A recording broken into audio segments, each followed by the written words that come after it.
Welcome to another episode of Dad Can We Talk. I'm your host, Anthony Ray. And today, I'm sitting down with one of my brothers, man, one of my mentors, man, a man that I totally respect, man. Everything about him, man, real stand-up guy. I love this brother, man. He's taught me so much, showed me so many things, man, and I just think it's good to have men like him in my life. You know, that's been one of the things. You know, a lot of people see where I am today and see the a lot of people see my outcome where I am, since 2011, man. But it's been guys like this man that I've surrounded myself with, and they've taught me a lot about marriage and fatherhood and just being a man, getting around some real men that will hold me accountable. And like I say, I totally respect this man and everything he's about, man. I love this brother, and I just thank God for having somebody like him in my life, man. So y'all welcome to Dad Can We Talk, Mr. Jason King. How you feeling, bro? Pleasure to have you out here. You drove out here to the property to come and see me, man. I appreciate it. And I know it's a little trip, but definitely appreciate you coming and spend time with me. Yeah. On this gloomy day. Yeah. It's a wet, gray, gloomy day. Yeah. But I just finished doing some work in the garden. It's my snack time, so we got popcorn out, we got chips, we got juice. We're gonna do this interview and snack a little bit, but definitely, get down to some topics that brothers need to be talking about. Yeah, straight up. And just capping off what you were saying, man, you're younger than me, but I also look to you as a mentor as well. Straight up. And you light years ahead of the brothers that I came up with, man, in regards to being a father, a husband, a community activist, and staying clean, wholesome, and righteous. Straight up. We wasn't on that, man. So I salute you. Yes, sir. Yes, sir. For real. Yes, sir. But yeah, man. Let's get into it, man. All right. So I like to always ask this first question, man. I always like to take it back. Okay. I want to know what your relationship was like with your dad growing up. That's a good question. That's a great place to start concerning this is about getting dads to talk. Yeah. Because I am a reflection of the man who bore my seed. I'm his fruit. Yeah. And he was in my life. My whole life, I always knew where he was. And he was a provider. He worked, He was heavy-handed. Mm-hmm. Not much for words. And he did what he did. He did what he knew how to do as a dad, based on the tools he had in his toolbox. Mm-hmm. And one thing I learned at a young age, 8, 9, 10 years old, is that he was not truly acquainted with his father. Yeah. So there's and him and I talk about it maybe once every blue moon. And I'm actually in the process of trying to do some research, going back further into his family tree to find out what's the status of his dad, and do I got great uncles out there? Do I got whatever, Yeah. So, but my dad was a military man. Yeah. Military. Spent 22 years in the Air Force, and then he spent another 20-something years in corrections. Yeah. So he was a uniform, routine, up early in the morning type of guy. No thrills, no jokes. Yeah. And his bearing on me was a result of, or it was a reflection of the fact that he didn't know who his father was. Yeah. I couldn't figure out why me and my dad always bumped heads coming up. Mm-hmm. Looking back now, 44 now, it's because we were identical. We the same people. Mm-hmm. And so we always would bump heads. But I noticed there was something missing in my pops, man, that I just I couldn't figure it out. Then I know now. Yeah. That it's like I said, it's a result of not knowing, having that rapport with his dad. Yeah. So that gap or that lack of, or, where there wasn't enough nutrients in the relationship, where there wasn't enough camaraderie between him and I understand now why. Yeah. He didn't know how to fill those gaps. That's real. And so that's a hard place, for a young adolescent man coming up. He's looking for a dad to, lay the cobblestones down. Which way do I go? Yeah. And when that's not done, then that's when that young man veers off into, things at an early age that he shouldn't be tampering with. That's real. And then that ends up getting into situations that you don't need to be in, and now you're dealing with consequences and repercussions. And so from music to drugs to sexuality to how to treat women to money, all that stuff, the man gotta put that in there. That's real. And on a scale of 1 to 10, my dad did an 11, bro. Yeah, that's real. He did an 11. That's real. Considering what I know, what he been through and what he didn't have coming up, I turned out perfect, bro. Yeah, that's I mean, I love my pop. I can go see him right now. A lot of brothers can't say that, Yeah. and I'm sensitive to that. So now my dad is 72. I'm 44, and so now I'm nurturing. He's an elder. And he ain't moving as fast as he used to. You know what I'm saying? He ain't sharp on the cut like he was. Yeah. He's still that same hard, heavy-handed, not much for words dad. You know what I mean? But I'm realizing now, and even a lot of my mom being gone. She's been gone for 6 years, almost 6-7 years. Yeah. His relationship, my relationship, has actually blossomed. And I've learned to just take my time with him. In the past 5 years, we probably argued 2 or 3 times. Yeah. But prior to that, my mom, we argued all the time. Yeah.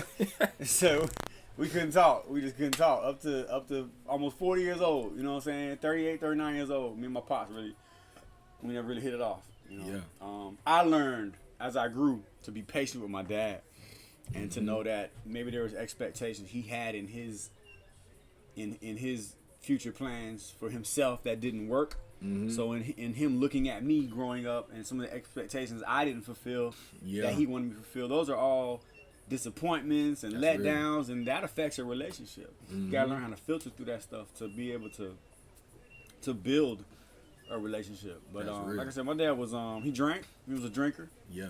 That played a huge role on our relationship. I mean, when we were cooking out and drinking and partying, I was the best thing since sliced bread. You know? But the day after, when he on that hangover tip and he's coming off the party thing, I felt like he hated me. It was weird, bro. And I grew to a point in my life where I hated him because we couldn't talk. And that's like the last place you do. You go into that corner of hate. Yeah. And you turn your back and you just look back out in the room from your corner like, I hate you. Yeah. And that's that emotional thing that we got to deal with brothers. I didn't hate him. I didn't understand him. Couldn't talk to him. He made me feel less of what I should have been, so I began to resent him. But I loved him, and I still wanted to be like him, and I couldn't figure out what was going on. But it's just because he didn't get what he needed as a kid from his pops. Yeah, man, that thing was trickled to the generation. So it's been a difficult path, But I can't complain because, like I said, he was always around. Yeah, he was always around. Real. He wasn't physically abusive. He wasn't any of that. He was, alcohol. You know what I'm saying, and not being able to establish relationships at a young age has an effect on the youth, your kids you bring into the world, your marriage. That's real. So we traveled a lot. Yeah, my pops, because we in the military. We traveled a lot, and so I'm rambling, but no, that's real. I remember not trying to make friends. And it's funny because I look at how hard my pops was and how, he wasn't a man of many words, how he dealt with people. He was real standoffish. You know what I'm saying? He was friendly, he'll lend and he'll help.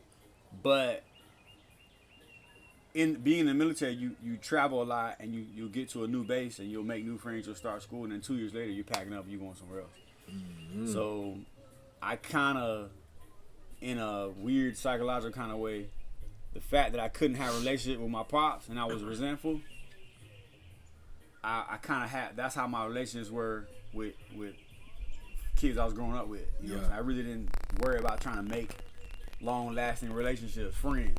Yeah. But what's funny was, naturally, spiritually, that ain't even me.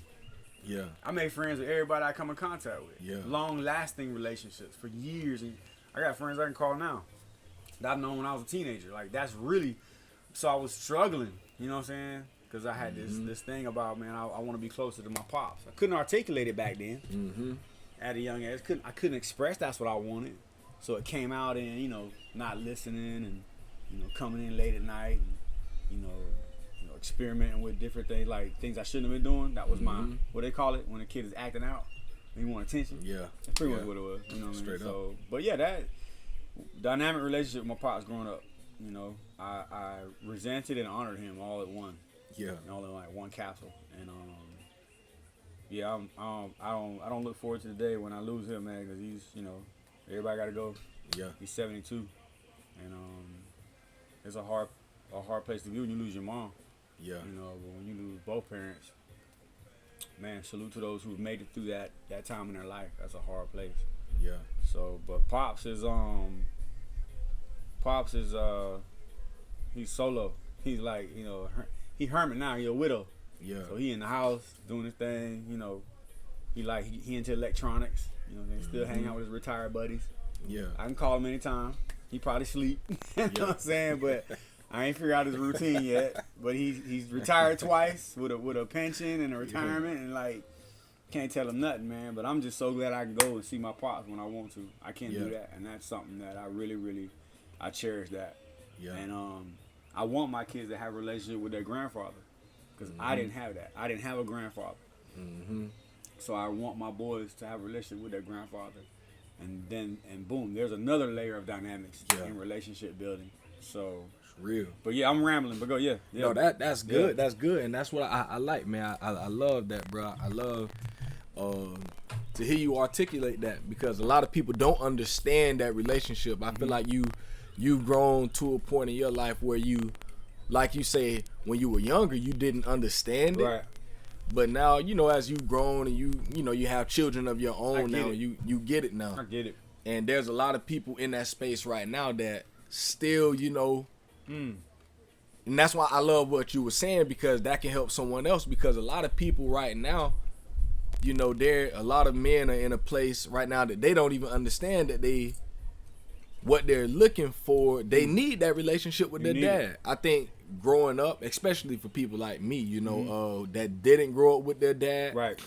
And because we didn't grow up, and we might have had a strong mother like I had. And you can get to a place where you feel like, well, since I didn't grow up with my dad, I don't need him. You can get to that point to where you feel like, well, he ain't been there all my life. Why would I need my dad? Not knowing that,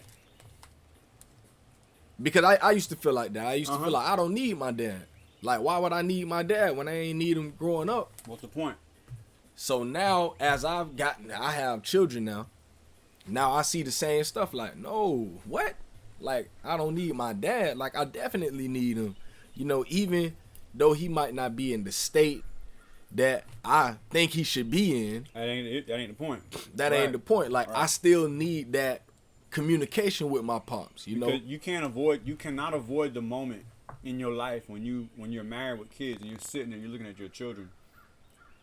If you had any connection with your pops, you cannot avoid the moment of, man, I'm my dad. That's real. It's gonna happen. Even if you've never met your father, you don't know who your daddy is. Every man is gonna have a point in their life where I am my dad, or am I my dad? Yeah. I'm 45 years old. I'm 44 years old. I'm 50 years old. Whatever the case may be, every man go, because we are the seed of our father. That's real. Scripture declares that in the book of Numbers. That's real. You are the seed of your father. You are the pedigree of the tribe, of the bloodline, of the nation, of the men that your father come from. You are those people. So spiritually, there's going to be pain, there's going to be sorrows, there's going to be successes in your emotional development as a man, depending on how strong that cord was with your father. Whether there was no cord at all, connection, or whether it was a cord that was connected, but he was just there. Or whether there was a cord that was connected and your dad poured into you all types of skills and wisdom and knowledge and preparation. At some point, each three of those sit there, a brother gonna be like, man, I am my dad, or I am my dad and I don't want to be him, and something. You're gonna have that moment of an epiphany, I guess they call it. You're gonna reflect. Straight up. But yeah, man, you have to take into account that if you a man and you got children and you're doing the same thing your pops did, like no connection. Man, it's a survival mechanism psychologically when we say, man, I don't need him no way. Yeah. That's just survival mechanism. Yeah, You straight don't up. mean that. Straight up. You don't mean that. Straight It hurts. Yeah. Oh, it is. It's That hurts. definitely hurt.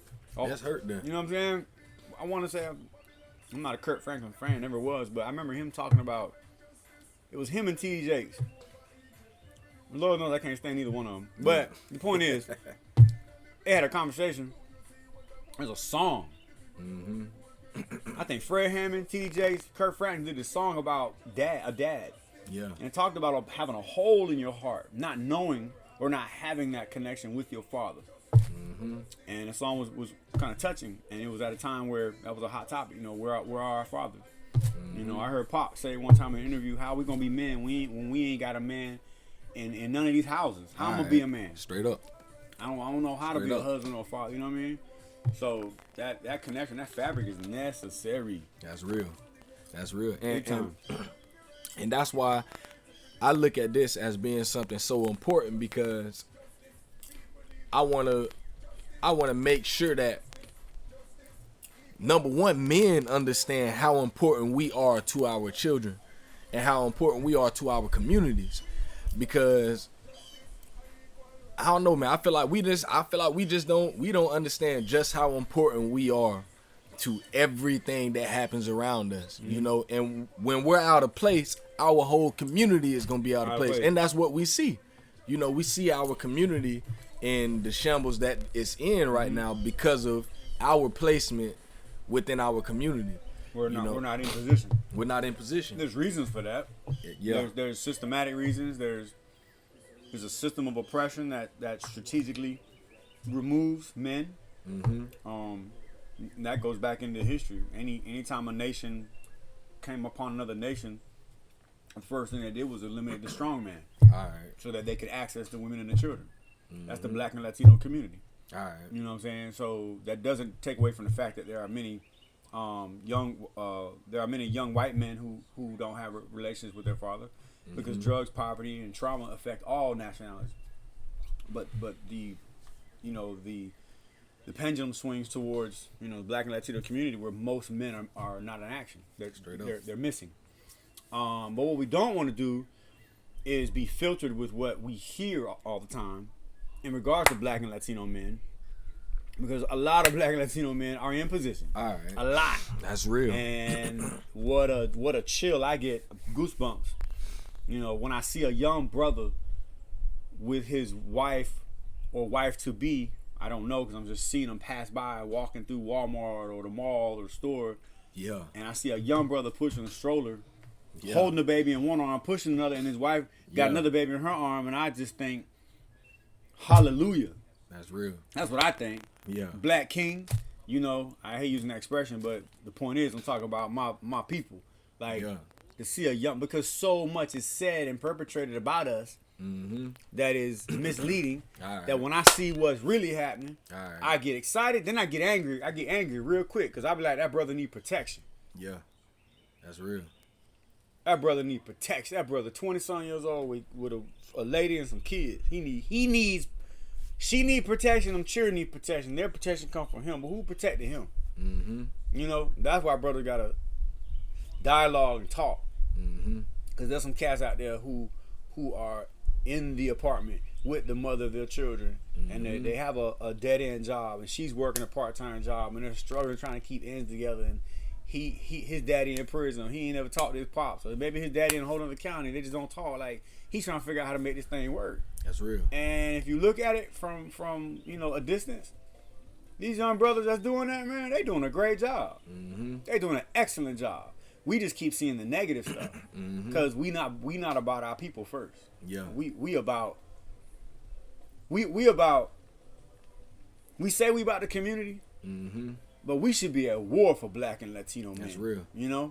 We should be at war for these brothers, because they are under, Black men are under attack. And if you don't think that they are, then you are delusional. Yeah. In your situation with the suffering that's going on in the Black and Latino communities, man. That's real. It's not right, and that's not to take away from the same psychological, emotional, negative effect that a young white child would have not knowing his father. It affects, like I said, all. Yeah. And working in, coming up, working in DJJ, working in law enforcement, being in the military, mentoring kids. I met a lot of young white kids, man, that are walking in them same curses that black and Latino children walking in because his daddy ain't in place. So it doesn't discriminate. Yeah, straight up. But when you look at it across the board, there's a disproportionate amount of black and Latino men who aren't in position. And so it's just vital, like you said, to know why you're needed. Dad, you're needed. We need you. And there's a whole nother layer of, the mother coming into play too. This dad, he want to be a dad. And then she has some internal issues. She's dealing with emotionally some trauma. Maybe real. She didn't know her father. And she watched her mom, bring forth children. And now she don't know how to deal with this brother she got a kid from who actually wants to be a dad. He just don't know how. Yeah. And man, that's your brother go slap nuts over. Right. You know what I'm saying? For and real. There's so many times when I was dealing with domestic violence cases where the brother didn't do nothing. It was her. Yeah. You know what I'm saying? He didn't do nothing. He didn't do anything. He just came back to the house to get his stuff so he could leave. And he catching the domestic violence charge. He the one, he just want to get his stuff and go. So now he got a scratch on his neck because she grabbed him. He pushed her off. She fell back. Her head hit the wall. There's a little hole in the wall from the back of her head. The lamp stand down in the hallway. Yeah. Furniture, clothes everywhere. The baby crying. He leave. Police show up. You know what I'm saying? And 24 hours later, he got a sworn complaint for domestic battery. Now the state attorney looking for him. And is it his dad's fault that it happened like that? That's the topic to be discussed. But what we do know is there's some brothers who ain't never had no domestic violence issues. They've had arguments with their loved one. They've had disputes over custody, but they ain't never been to jail for them. What did he do different? What decisions did that brother make to where law enforcement wasn't involved? To where jail wasn't a part of the equation? To where a battery wasn't talked about? What did that brother do? Well, that brother got some skills, to be able to deal with the family issues and it never coming to the point where law enforcement is involved. There are men who haven't had that experience. That's real. Those brothers we need to hear from. What decision do you make when she texting another dude on the phone and you just got off work, and you've been like, you feel like she been talking to somebody, you just can't put your finger on it. The baby in the back room sleep, your 3-year-old little girl watching cartoons, you hungry, ain't no food cooked. Why you ain't cook no food? She already talking to the dude on the phone. She don't want to deal with you no way. Y'all been living together. Like, that thing get heated quick. Yeah. And the brother out of gas, he in jail and lost his job. And and then next thing I know, Mr. King, man, where you at, Mr. King? I'm laughing because that's how it goes. But it's like brothers need protection. Brothers need protection. They need to know how to deal with the woman, the child or children, the finances. You can't be out to no midnight, hanging out. Necessary life skills, man. The young men, and that there's a great importance that we have to put on just having simple life skills, bro. Like what you're talking about, conflict resolution. Come on. How to resolve simple, like you say, I come home from work, I'm tired and she ain't cooked. Now there's some men who come home and they gonna flip out because they don't know how to they don't know how to deal with that in a civil way. There's a way to go about it and be like, hey, babe, I mean, you ain't cooked. Instead of coming home and you just, man, you ain't cooked nothing. You must have been talking to, who on the phone with? Yeah, what you been doing all day? No. And now she been home with the kids all day, and then. So it's like she's been home with the kids all day. You have an expectation. Well, she been home all day, so that means she ain't been doing nothing all day. She home and I've been at work. So obviously she ain't been doing nothing because she ain't went to work today. But not really knowing that she been home with these 3 kids all day. Come on.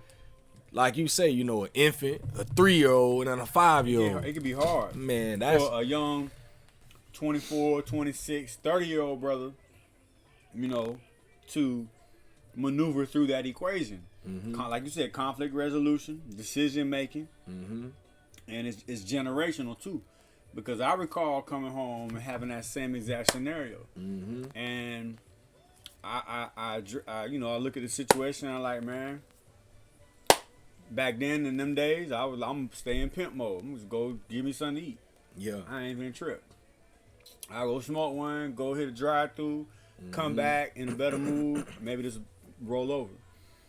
Is that healthy decision making? No, it's not. But that's how I dealt with it. Mm-hmm. And brother I'd rather do that. I'd rather brother put one in the air and go get something to eat if ain't nothing cooking at home and the house look a mess and you like watching on the phone. Man, you're gonna have to deal with that. You're gonna have to take a day or two, let that slide, catch her on a day when there's a better atmosphere, and like, sweetheart, we gotta talk. You know, I really have you really gotta be able to. And so that's where the protection comes in, because protection ain't just guarding over somebody so nothing happens to him. Protection is also imparting wisdom on a young brother so that he can deal with these scenarios, you know, and be able to talk to your woman. That's real. In a manner in which you'll get more out of the conversation than you would have if you talked at her. You know what I mean? So it's just a matter of how you deal with it. I've lost my cool plenty of times in relationships, you know, and in the 16 years of marriage that I had with my wife, I clicked twice. I can say I clicked maybe two times. You know what I'm saying? Put a hole in the wall, threw a fan across the room, you know, and one time law enforcement got involved. Yeah. Luckily, as a man, as a husband, I had been partially well equipped to deal with that situation. After I finally caught myself and cooled down and checked the situation, you know, deputies show up to the door, and what's happening. The only thing I could tell them was, man, if y'all come in here, we gonna pray. Yeah. You know what I'm saying? Everything cool, and she about to pack it, she finna leave, and my baby staying here. Yeah. But fast forward 10 years before that situation, law enforcement got involved. That ain't how it went down. Yeah. You know, straight up. So I made decisions in 2 different relationships with a 10, 15-year window, same exact scenario, and they had 2 different outcomes. And it was based on being ill-equipped and equipped by a man who was in my life. You know, whether it's my dad, my pastor, some good brothers around me. And my heart aches for these cats that are sitting in prison, man, doing 2-3 years for a domestic charge, 5 years for. Don't go to prison for domestic battery and get out and a year go by and you get another domestic battery charge. You're going back again for another 5 years. Like, that stuff. Domestic violence is crazy, man. There's so many parameters to that. You get caught up in that system of DV. Yeah. It's hard for brothers, man. And it's on your record, and you put your hands on women. Yeah. You don't want that following you. Okay, I got to deal with that. You know what I'm saying? It's real. So I never seen my pop put his hands on my mama. I never saw that. You know what I'm saying? I saw her throw pots and pans at him and him duck and her miss. Yeah. Seen that. I seen him. I'm out. You know, I seen that. Hit the refrigerator, grab a 6-pack, and I'm out. I heard the truck cranking up, and he down. He gone for 2 days. Yeah. I saw that. That ain't healthy. Yeah. But I never seen him put his hands on her. And so I ain't come out like that. I ain't never had to put my hands on no woman I ever been straight with. up. Ever. Straight up. You know, and not on my soapbox, but I done been with a lot of women. Yeah. I had a lot of relationships, and I ain't never had an issue where I got so mad that I wanted to drill a woman in her face. Never. No. Never. When I felt that tension raising up, like it's heated, I get out. I run. Straight up. With fear. Scared. I don't know why. I just always been my reaction. I ain't put my hands on no woman. She just put her hands on me. I'm out. I'm leaving. I'm fearful. Yeah. Put your hands. I will hurt a woman. I will hurt a man if I put my hands on a man, up. bro. Straight up. I can't. Yeah, I couldn't couldn't do it, bro. Mm-mm. Couldn't do it. Couldn't even imagine. Me personally, I don't even put my hand on no man. Like, I'd rather not. My thing has always been my whole life. As long as nobody don't put their hands on me, I ain't gonna put their hands on them. Say what you want, sir. And my whole life, ain't nobody ever, bro, came with me, punched me in my mouth. I ain't never in my life, bro. I don't know what it even feel like to be punched in my face, punched in my mouth, nothing. I ain't never had that problem because I always felt, bro, you gonna talk. I ain't never been the talking type to be, wow, busting your mouth. Man, I'm gonna go over this way. I'm gonna go Yeah. handle my business. Yeah. Like I ain't got to go there with people because I always felt like, you know, talk is talk. You know, I done had a lot of people say they gonna do whatever to me, and I'm like, well, shoot, whatever. You know, and it ain't never happened, so obviously it wasn't that serious. So I've always conflict resolution, especially when it comes to me. Yeah. That was never my issue. I ain't never been all that fighting, man. I ain't got time for all that. That was my thing. You know, y'all let y'all boys have that. Well, in relationships, my mouth is my problem. Yeah. So I'm not gonna put my hands on you. Yeah. But, you know, we can argue all day. Yeah. That's all day right now. And we what's can crazy do that. is I saw my mom and dad do that. Yeah. You know, and he may leave for a day or afternoon, but he gonna come back. Yeah. And they was always making up. Yeah. And I honor that because no matter what my wife and I go through hard times, I'm not gonna pack up and leave. No. I've messed up to the point where she kicked me out. Yeah. You wanna talk about that? Let's do it. Talk about that, bro. I messed up to the point where she kicked me out. You know what I'm saying? And she's like, you need to figure out what you gonna do. Yeah. And I was like, man, she for real. And I left. And I had a couple nights in the park in my car. You know what I'm saying? Yeah. And I had to regroup. Yeah. I'm being straight up. Yeah. And I came home. Mm-hmm. I'm like, babe, I'm sorry. I'm hungry. You know what I'm saying? Like, I'm gonna be honest. Let's be honest. Yeah. This is my wife that I have 2 sons with. You know what I mean? Let's be honest. Yeah. I didn't have that. I didn't have these skills and this humility Yeah. when I had my daughter. Yeah. You know, who's 22 now. Yeah. I didn't have those skills, Mm-hmm. and that reflects my relationship that I have with my daughter. Yeah. The lack of or the betterment of, Mm-hmm. 'cause I didn't have those skills. Went through that mess, went through that hell, went through that court system, went through that child support, went through that stupid stuff with the police, and went through all that craziness.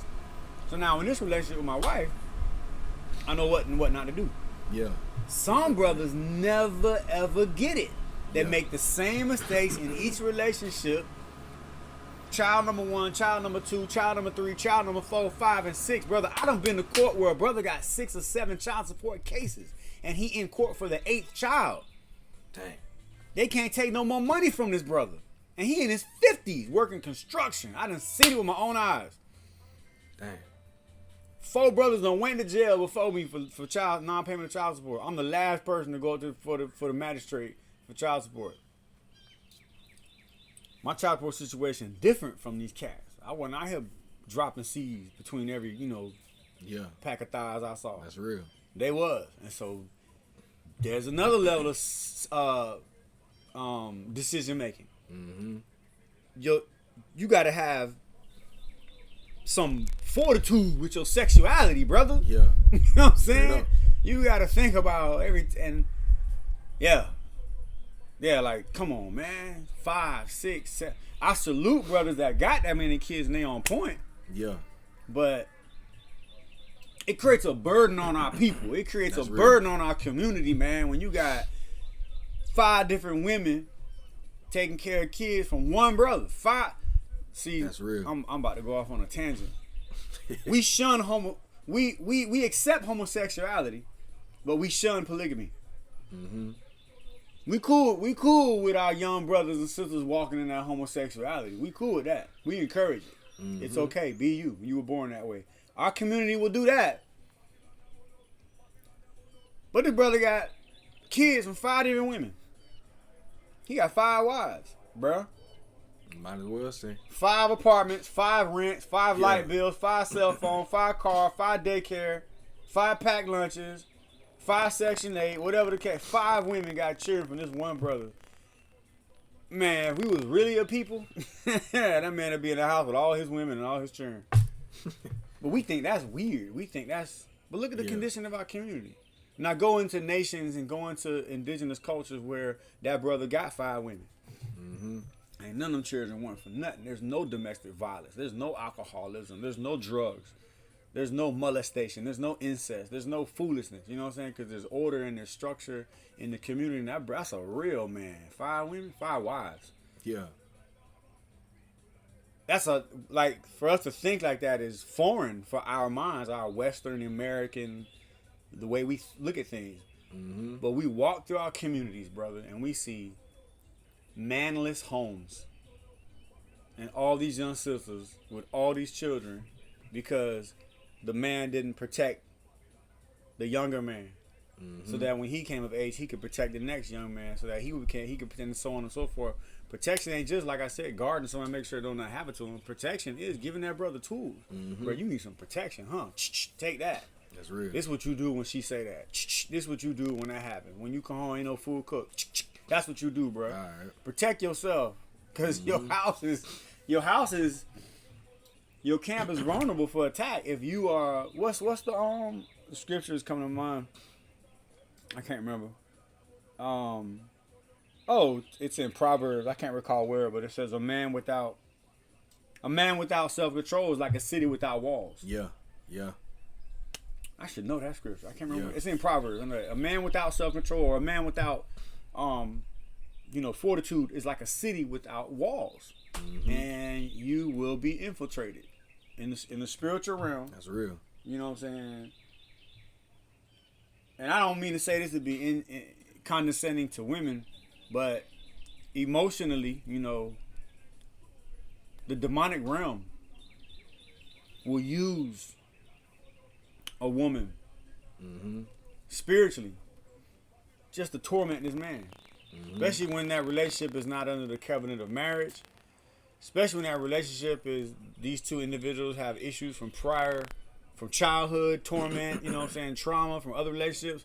If that brother ain't got it together, by the time he get to the next one, he just gonna repeat the same thing he had in the last relationship, or he gonna repeat what he saw his daddy do, or he gonna repeat what happened to him. It's real. It's so important for brothers to embrace your children, embrace your wife, and communicate cordially with other men. Like, make it a point, make it a purpose.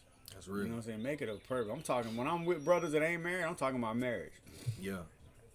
That's You know real. what I'm saying? When I'm with brothers who are out of control with the weed and the alcohol and not working, I'm talking about weed, alcohol, and unemployment. That's what I'm talking about. They don't want to talk to me. They don't want to talk. Yeah. They don't want to hear that. What you mean, King? They don't want, bro, that's what we need to be talking about. We don't need to be talking about the Knicks game. We don't need to be talking about no PlayStation. We don't need to be talking about who going. We need to be talking about, bro, what's up? Why you ain't working? That's real. So there's a mandate that needs to be called, and That's real. we need to stop being soft with each other. That's real. Brothers, you need to stop. Quit playing.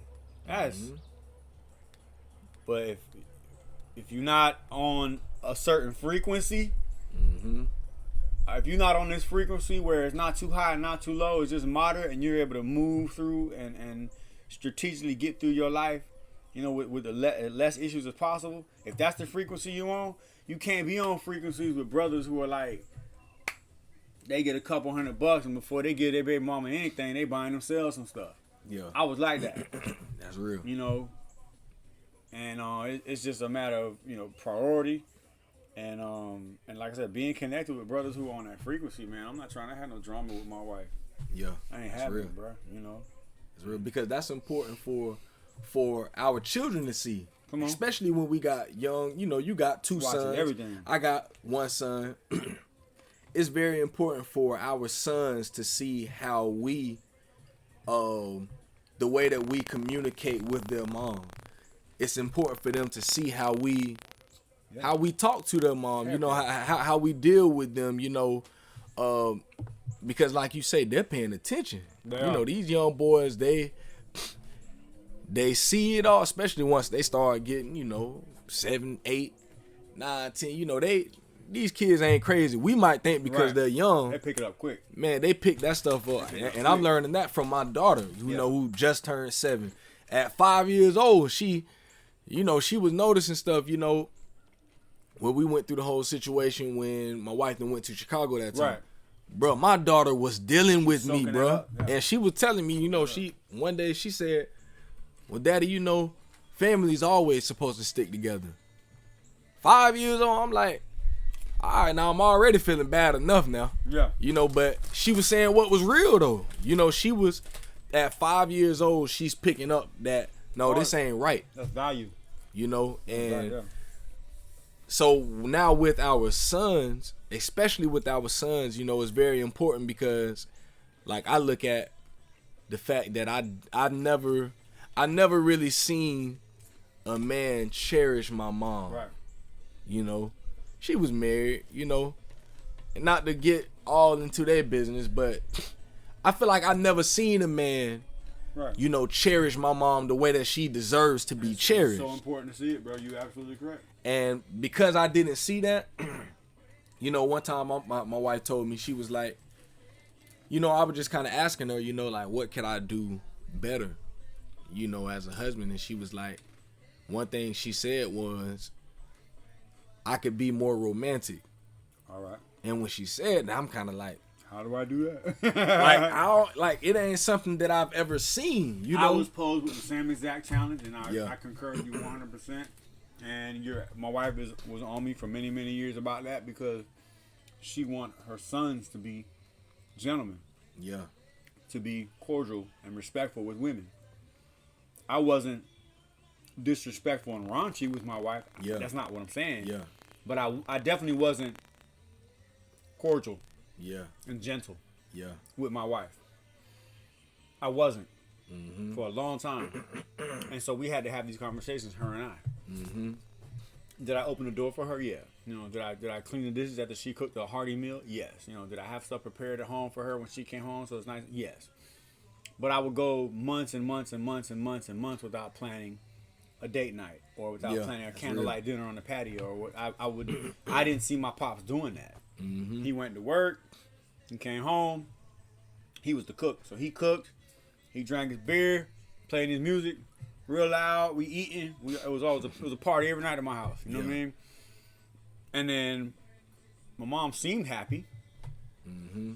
But who is she gonna express her failed expectations to? You know what I mean? So I figured everything was cool. I thought that's what a man supposed to do. Go to work, come home, cook, eat, drink some beer, watch TV, hang out with the fam.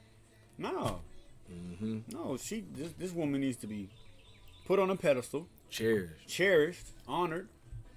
You know, a sweet kiss on the cheek frequently. Mm-hmm. You are beautiful, baby. In front of my sons. I slow dance with my wife. Out of the blue, I'll put on some old classic Charlemagne. Yeah. You know what I'm saying? Or some Sam Cooke. And I'll go grab her. While one of my sons on the PlayStation or the other one in the living room watching YouTube. And I'll turn the music up loud. Me and my wife will slow dance in the living room. They'll be like, man, daddy, we trying to watch TV. I'm going to give me a moment, son. You going to wait. And I slow dance with my baby. And she's like, you so crazy, child. But that's the stuff that these young boys need to see. Mm-hmm. That daddy is intimate and sentimental in that fashion. We need to see that stuff. It ain't. And we've been taught for years that ain't what a man do. You know, and I know that was what I was taught. I mean, for me, I was taught mostly through music. So I was taught, you know, from Lil Wayne, Juvenile, you know, T.I., Gucci. You know, that's who taught me about manhood. And what were they teaching me about manhood and how to treat a woman? Like, treat her like an object. Right. You know, and talk to her any type of way. Right. You know, and that's the culture. That's the culture. So that's how I learned. So even after, you know, I'm like, oh, I'm gonna change my life and this and that. That stuff didn't necessarily change. Exactly. It's residue. It's residue, man. And I got married without really dealing with that part, you know. And you know, I seen it. I seen it. It definitely reared its head in my marriage. You know, that's because you were sincere about being a husband. That's real. Now you're gonna see where you need to make some adjustments. That's real. If you weren't for real about being a husband, you'll think that you're still in normal. That's real.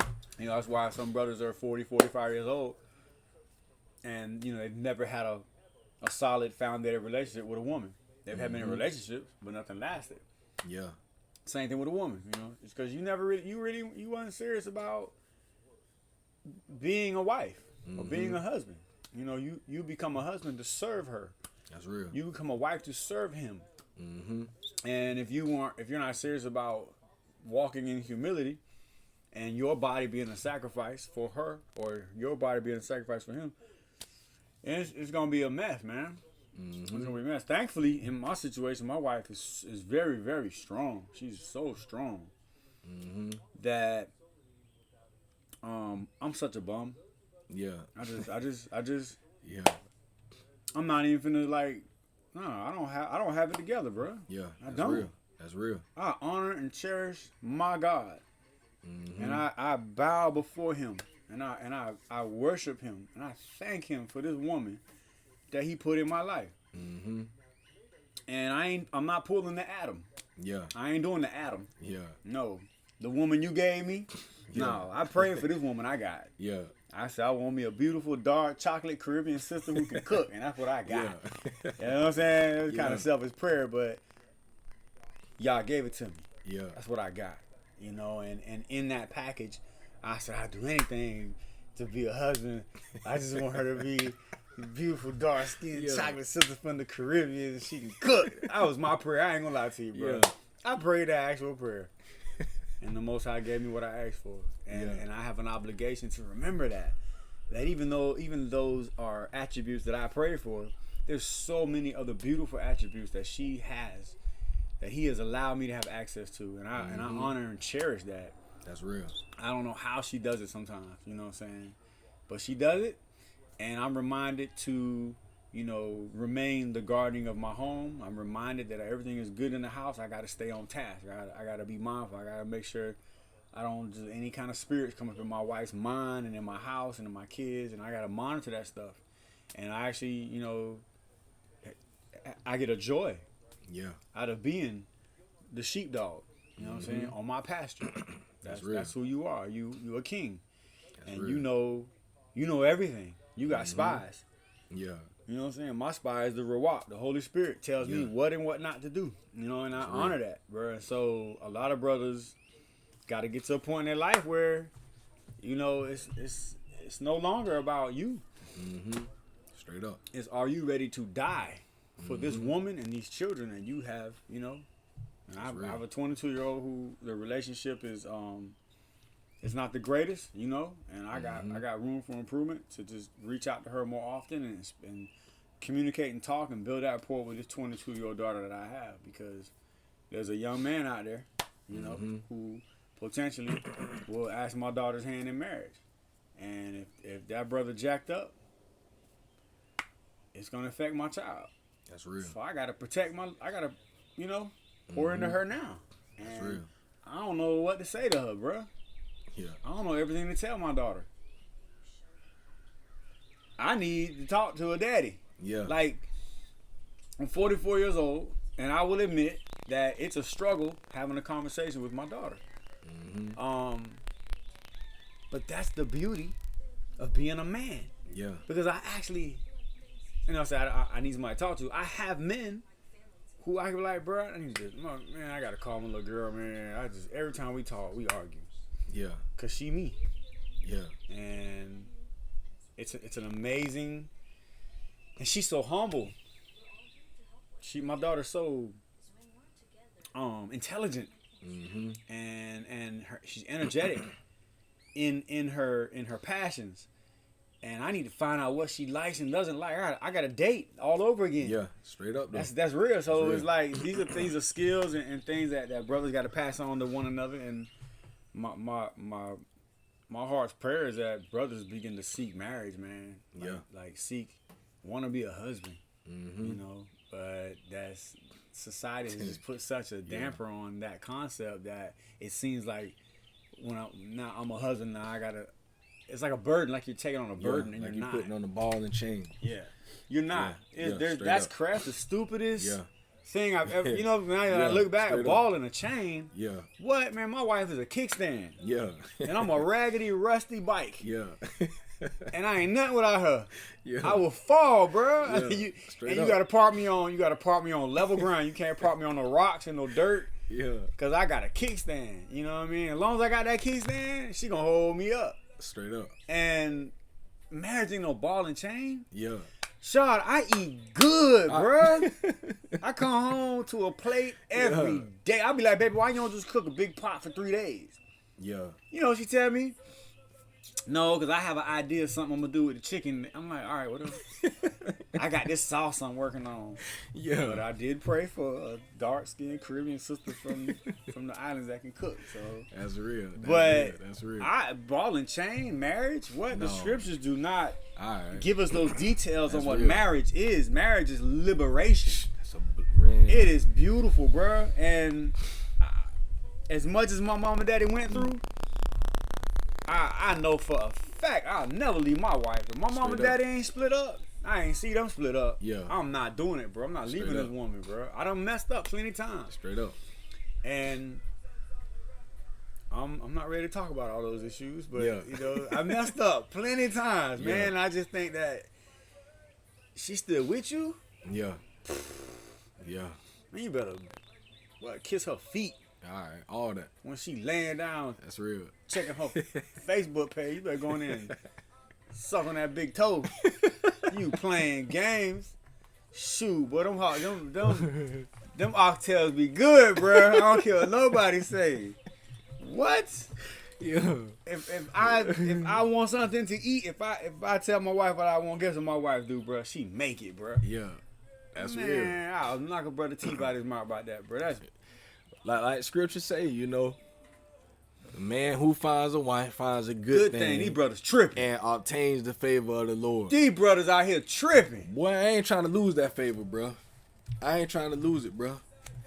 And like you say, you know, I've messed up plenty of times. Plenty of times when my wife should have just been like, man, you tripping.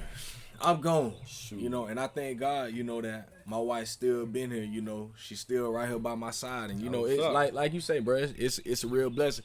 If only brothers knew, Man, you kind of tripping. they out here tripping. When I see a young sister walking down the street with 3-4 kids going to the bus stop, the only thought I got is, what dummy?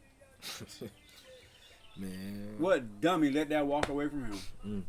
I think about reality is, let me cut you off. Reality is a dummy yeah. Straight up. who didn't know, Straight up. who wasn't protected. That's He real. was dumbfounded in these responsibilities that he looked as a burden, as a ball and chain, when he didn't realize that he had wealth. That's real. My 12-year-old son can operate a zero-turn lawnmower, drive a car, cook breakfast. He operated a tiller yesterday out here in this dirt. Yeah. That's a moneymaker right there. That's my wealth. All right. You know what I mean? Like wealth. It's real. And the more we begin to look at family as wealth and business and like family is that's you see your husband and you're a CEO, bro. That's real. And you Man, must I thought about you. The reason why I thought in the first place about the whole "Mom, can we talk" thing because I talked with my wife last week, and I was just telling her, you know, like almost like you say, maybe this was maybe about 2 or 3 weeks ago. I'm driving to get my kids from daycare. So as I'm driving, you know, I'm right there off of the little road, 62nd behind the mall. So I'm driving on 62nd, and there's that bus stop right there before you get on 20th. So I see a young girl. She probably looked like she was maybe 20, 21, and a young man get off. So the girl, she walking. I'm at the red light. I'm about to make that right on 20th. I got my windows down, so you know I'm chilling. I'm on the phone with my wife. So I hear, you know, I'm seeing the girl, you know, I kind of see this unit on her face or whatever. Yeah. She look like she mad, she walking fast. The guy walking behind her, young man, he maybe look like he probably 23, 24. Boy, he cussing this female out like she a dog, bro. I'm talking about, your mama should have died. And I'm hearing this on my wife talking. I'm kind of like, huh? I'm listening like, man, what this cat got going on? You know, and it kind of bothered me, bro. So I'm talking about, he talking crazy, bro. She just ignoring him. She walking. I made the turn. So, you know, I'm still talking with my wife. I ain't saying nothing, but I'm thinking to myself, I don't like that. That's crazy. And so, you know, I go pick my kids up. My wife talking to me, but on my mind, all I'm thinking about is this young queen, bro. Yeah, man. And it bothered me, and I'm thinking, okay, so I wonder if she gonna still be going. So when I went back, I picked the kids up, I got back on 20th. I get now, so she's on one side of the road now. They going over the bridge. Gotcha. By Yeah. Majestic. Gotcha. So she's on one side of the road. He's like a little further back. He's still talking, bruh. I wanted to stop my car in traffic so bad, bruh. Cause you see the dynamics of what's going on. That's heavy, man. And all I'm thinking, you know, and it bothered me for the rest of that day. Yeah. And that night, you know, me and my wife, we laying in the bed, and I just went to telling her about it. And I'm like, just telling her the whole thing. And I'm like, that thing bothered me today. Like, it really bothered me to see this young woman, bro. And like you say, she need that protection. Yeah. And I'm just thinking, like, to guard her spirit from that, because the reality is hurt people. That's real. Hurt people, and that's not an excuse to explain why the brother was doing what he was doing, but it's a root for his spewing of visceral towards this woman. Mm-hmm. You know, we don't know the whole dynamic. Maybe it was her brother. We don't know. Yeah. We don't know, but for the sake of the conversation, I've seen situations. I've seen couples arguing in the parking lot. She holding the kids and he holding one of the kids, and it's heated. Yeah. You know, while in law enforcement, you know, I saw some ugly stuff in families, and if the kids that end up really experiencing the blunt of that trauma, and it's traumatic. You know what I'm saying? I can admit I'm traumatized from some of the arguments I saw my mom and dad go through. I'm equipped now to deal with that emotion the thoughts that I have of. I remember the pot flying through the living room and busting the TV. I remember that, bro. I remember the front door slamming so hard, all the pictures on the wall fell and glasses. I remember that. I remember my mom cooking in the kitchen and them go to argue. I don't know what they were arguing about, but I remember her slamming something down on the stove and just going to the bedroom and not come out for the rest of the night. And I'm cleaning up the kitchen. I remember that stuff. That's real. I don't want that.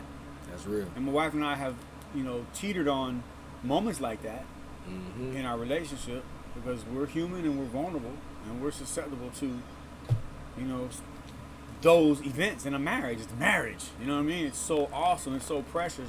The enemy is constantly trying to destroy it, because you know what marriage means. Marriage is war. That's real. It is another unit. It is another Calvary added to God's kingdom. A marriage, and that's marriage is economic, homie. That's real. Marriage ain't about no sex. That's real. It ain't about no sex. That's the least thing it's about. It's economics. That's real. And in the kingdom of God, economics is everything.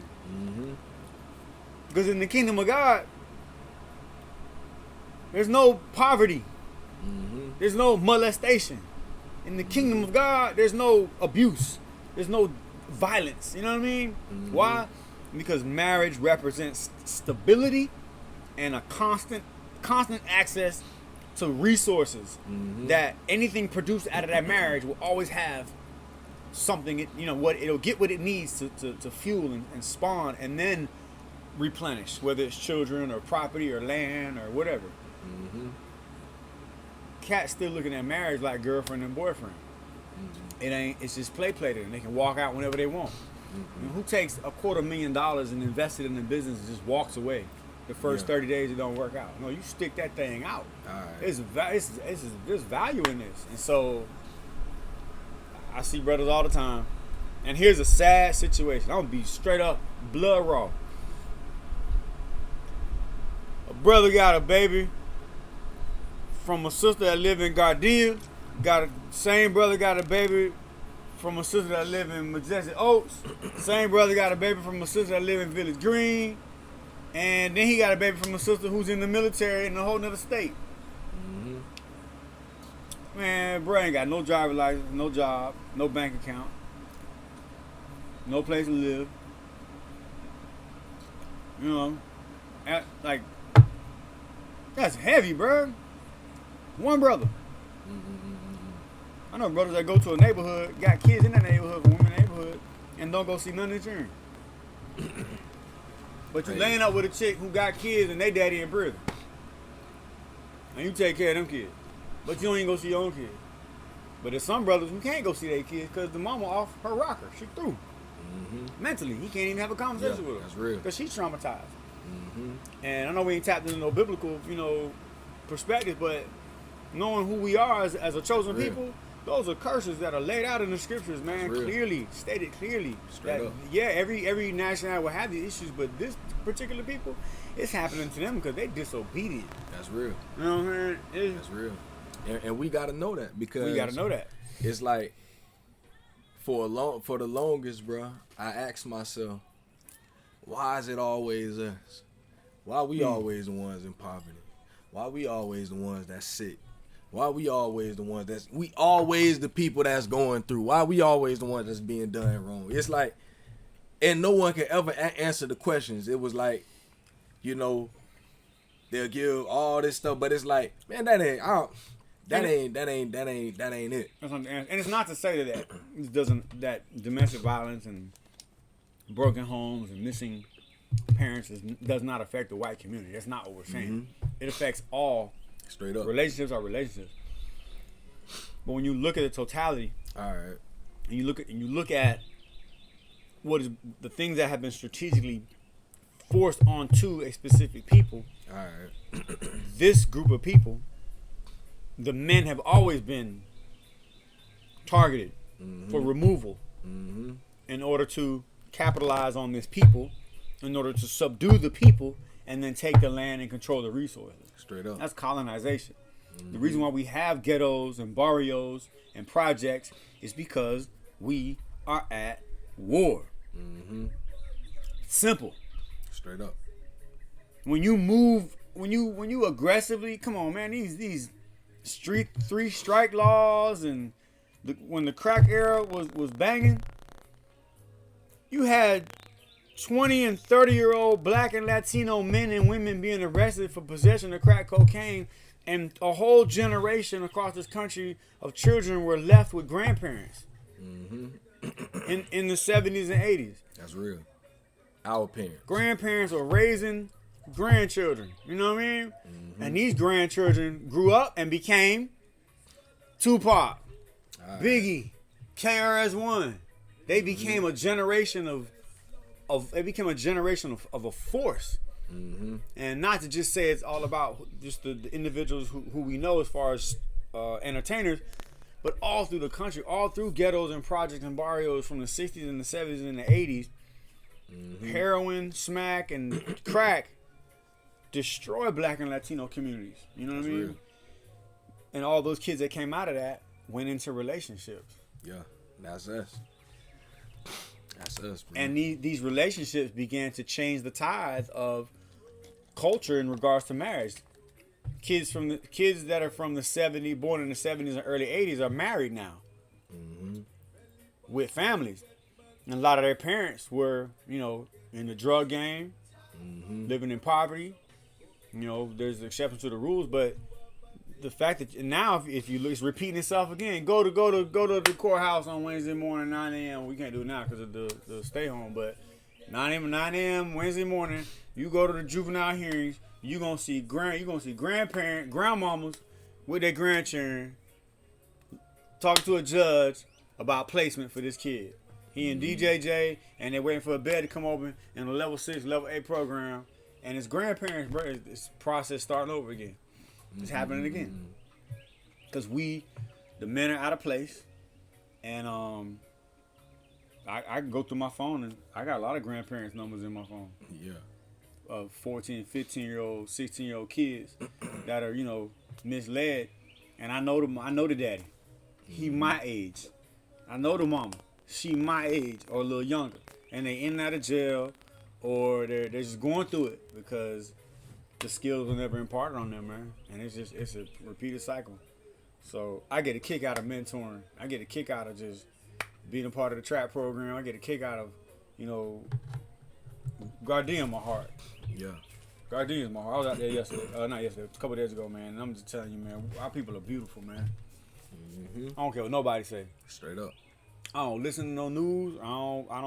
I do not respect the opinion of a system that constantly degrades my people. I don't care about what the police say. what psychiatrists say. I don't care about what doctors say. I don't care about what the school system administrators say. Our people are beautiful. Straight up. And if you walk through any neighborhood with these preconceived notions in your mind, what you heard from professionals, you gon' Malcolm X said that one time. If you ain't careful and you listening to the news will have you hating the victim. The news will have you hating the victims. It will have you despising the poor and the lowly. We won't see them as the poor and the lowly and the victims anymore. We'll see them as irresponsible thugs. We'll see them as villains. We'll see them as crooks. But the villains and the crooks and the thugs are the ones who misguide the funds of support to these communities. These people don't get what they need because you got people harboring the money. And so the community stay in shambles. But our people beautiful, man. I went through that the other day and kids out playing, riding bikes, brothers sitting up front, smoking herb, talking, playing cards, rolling dice. I see that. I don't get upset. Yeah. I just see my people who are from a struggle trying to pass the time away, man, because there's nothing going on. We ain't got nothing. Yeah. Like, that's how I see it. I see a sister with her hair done, her nails done, nice little outfit on, some shoes. I don't see a hood rat. I don't see a ratchet. No, I see a queen. I see a goddess living in squalor, still looking good. That's what I see. Yeah. I see a beautiful queen coming through all this mess, and she still is able to look beautiful in her eyes and in her face and in her hair, and then her children are beautiful. Like I see a brother, with a swag walking down the street with a black and mild, pants sagging. I see his hat to the side. He got a fresh tee. I don't see a chump. I don't see that. I see a prince. You know what I'm saying? Who's still here. He's still here after all that we've been through. We still here. That's what I see. And so when it comes to encouraging brothers to be husbands, man, you a prince, brother. You a king. Go get your children. If she ain't gonna marry you, treat her like she your wife anyway, bro. It's hard, but like, that's real. And I like how you say that, because when you talk with them young brothers, come on, man, them brothers chill. Man, what? Boy, I love, like you say, man. I told you, I went out there. I ain't gonna name no names.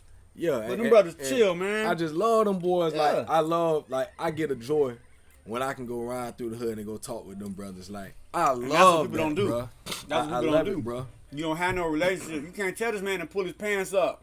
That's you can't real. tell that man to stop selling drugs. You can't tell that man nothing. Straight up. If you don't have a relationship with that brother. Straight up. Because you ain't all you is the last. All you is his daddy who he hate. Yeah. Trying to tell him what to do. Straight up. That man done been through something. It's real. You know what I'm saying? Like spend some time with the brother. Like for real. Cause once you spend that time with them, they might not appreciate it at the moment because they're not used to it.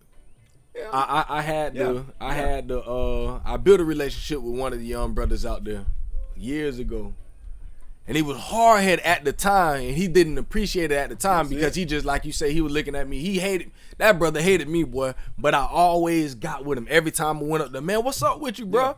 Yeah. I asked him about jobs, and me and him would talk, and I took him out to go get things that he needed, even though he hated me. I know that joke, boy. He used to hate when he seen me come around the corner because he knew detoured his day every time. He knew I was gonna come. Yeah. But I would still show love to him, like, bro, I love you, bro. Like, and I would buy him food, whatever, Yep. I know you hate me, but boy, I know you're hungry now. Man, let's go get some food real quick. Boom. And the young brother got locked up, caught 15 years. And I ended up writing that brother a letter. After about a year, I was like, I waited. I said, I'm going to give him about a year before I write him. And I wrote him. I was like, hey, bro, Shaw, I sent him a picture of me. I'm like, you might not remember me, but, I used to always come out there and come mess with you on the album or whatever. Man, when that brother sent me a letter back, that joker was like, man, bro, you so real for this, bro. He was like, boy, you the last person I expected to hit me up. Because he knew he never really took advantage of all the compassion you showed, bro. That's real. And, and I told him, I love you, bro. All that what we went through, it is what it is. Like, I ain't holding that against you, bro, because I understand. Yeah. I was right where you was, bro. Yep. And you know what you're doing, so you don't have an agenda. You ain't trying to get nothing out of nobody. You just straight up. You've been called by by a power, it's a force that is within us, man, that drives us to have these conversations and have these type of insight. Straight up. And there's no theological superiority. There's no scientific superiority. There's no psychological superiority. It's an internal drive that, straight up, every man has mentored another man. Everybody has given somebody some kind of advice. It's enhanced when it's an honor and a responsibility to live that. Like always, like that's my constant thought is my people. My constant thought are brothers who I know who are incarcerated. That's always on my mind.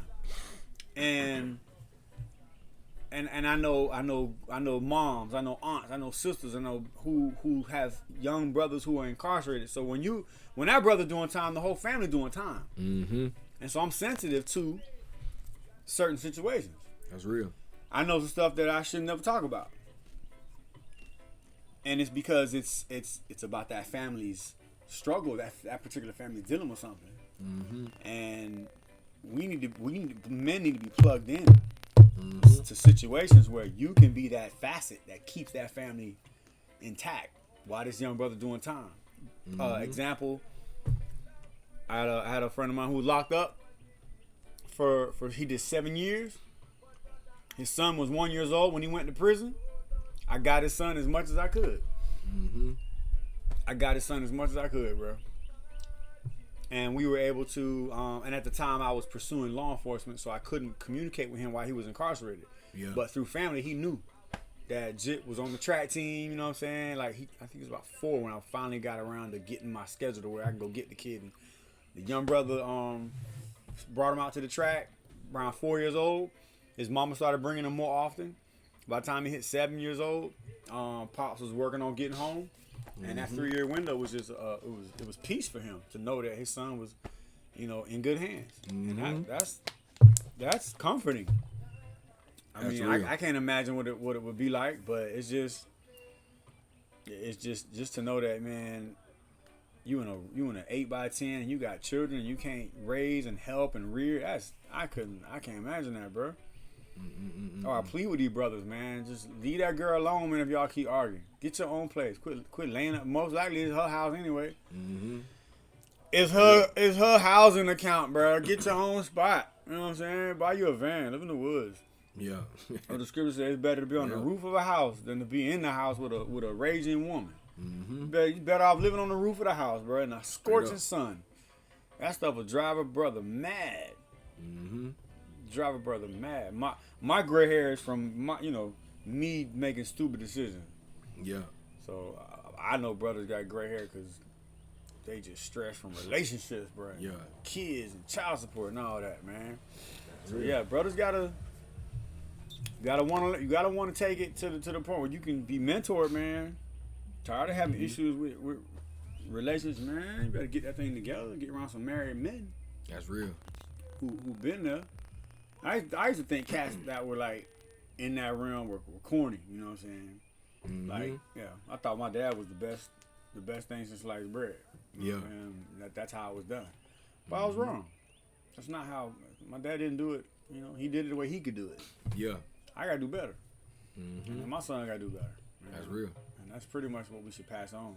That's real, man. Cause I remember when I met y'all, man, it was refreshing to me. When I first came to the church, I met you, Pastor, Ralph. I knew Sean. You knew Sean already, yeah.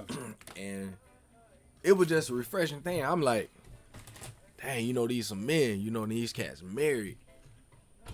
And it's like I looked up to y'all. I'm like, dang, like I really like, it's like, man, these boys like really, in their children's lives. And not to say that anybody was perfect or anything. It was just, but y'all was real. I'm like, real men, and y'all were always real and straight up with me. And y'all encouraged me. And it just made me feel good to be around some men, bro. And that's something that I'll never forget, bro. Just that feeling that I felt. Because I felt like I had never been around that before, like men of integrity. I'm like, dang, like, dudes be like this, like that'll really take you in. Well, we got a someone just walked in. Miss King. Mrs. King. You can leave one of them pizzas with us? Okay.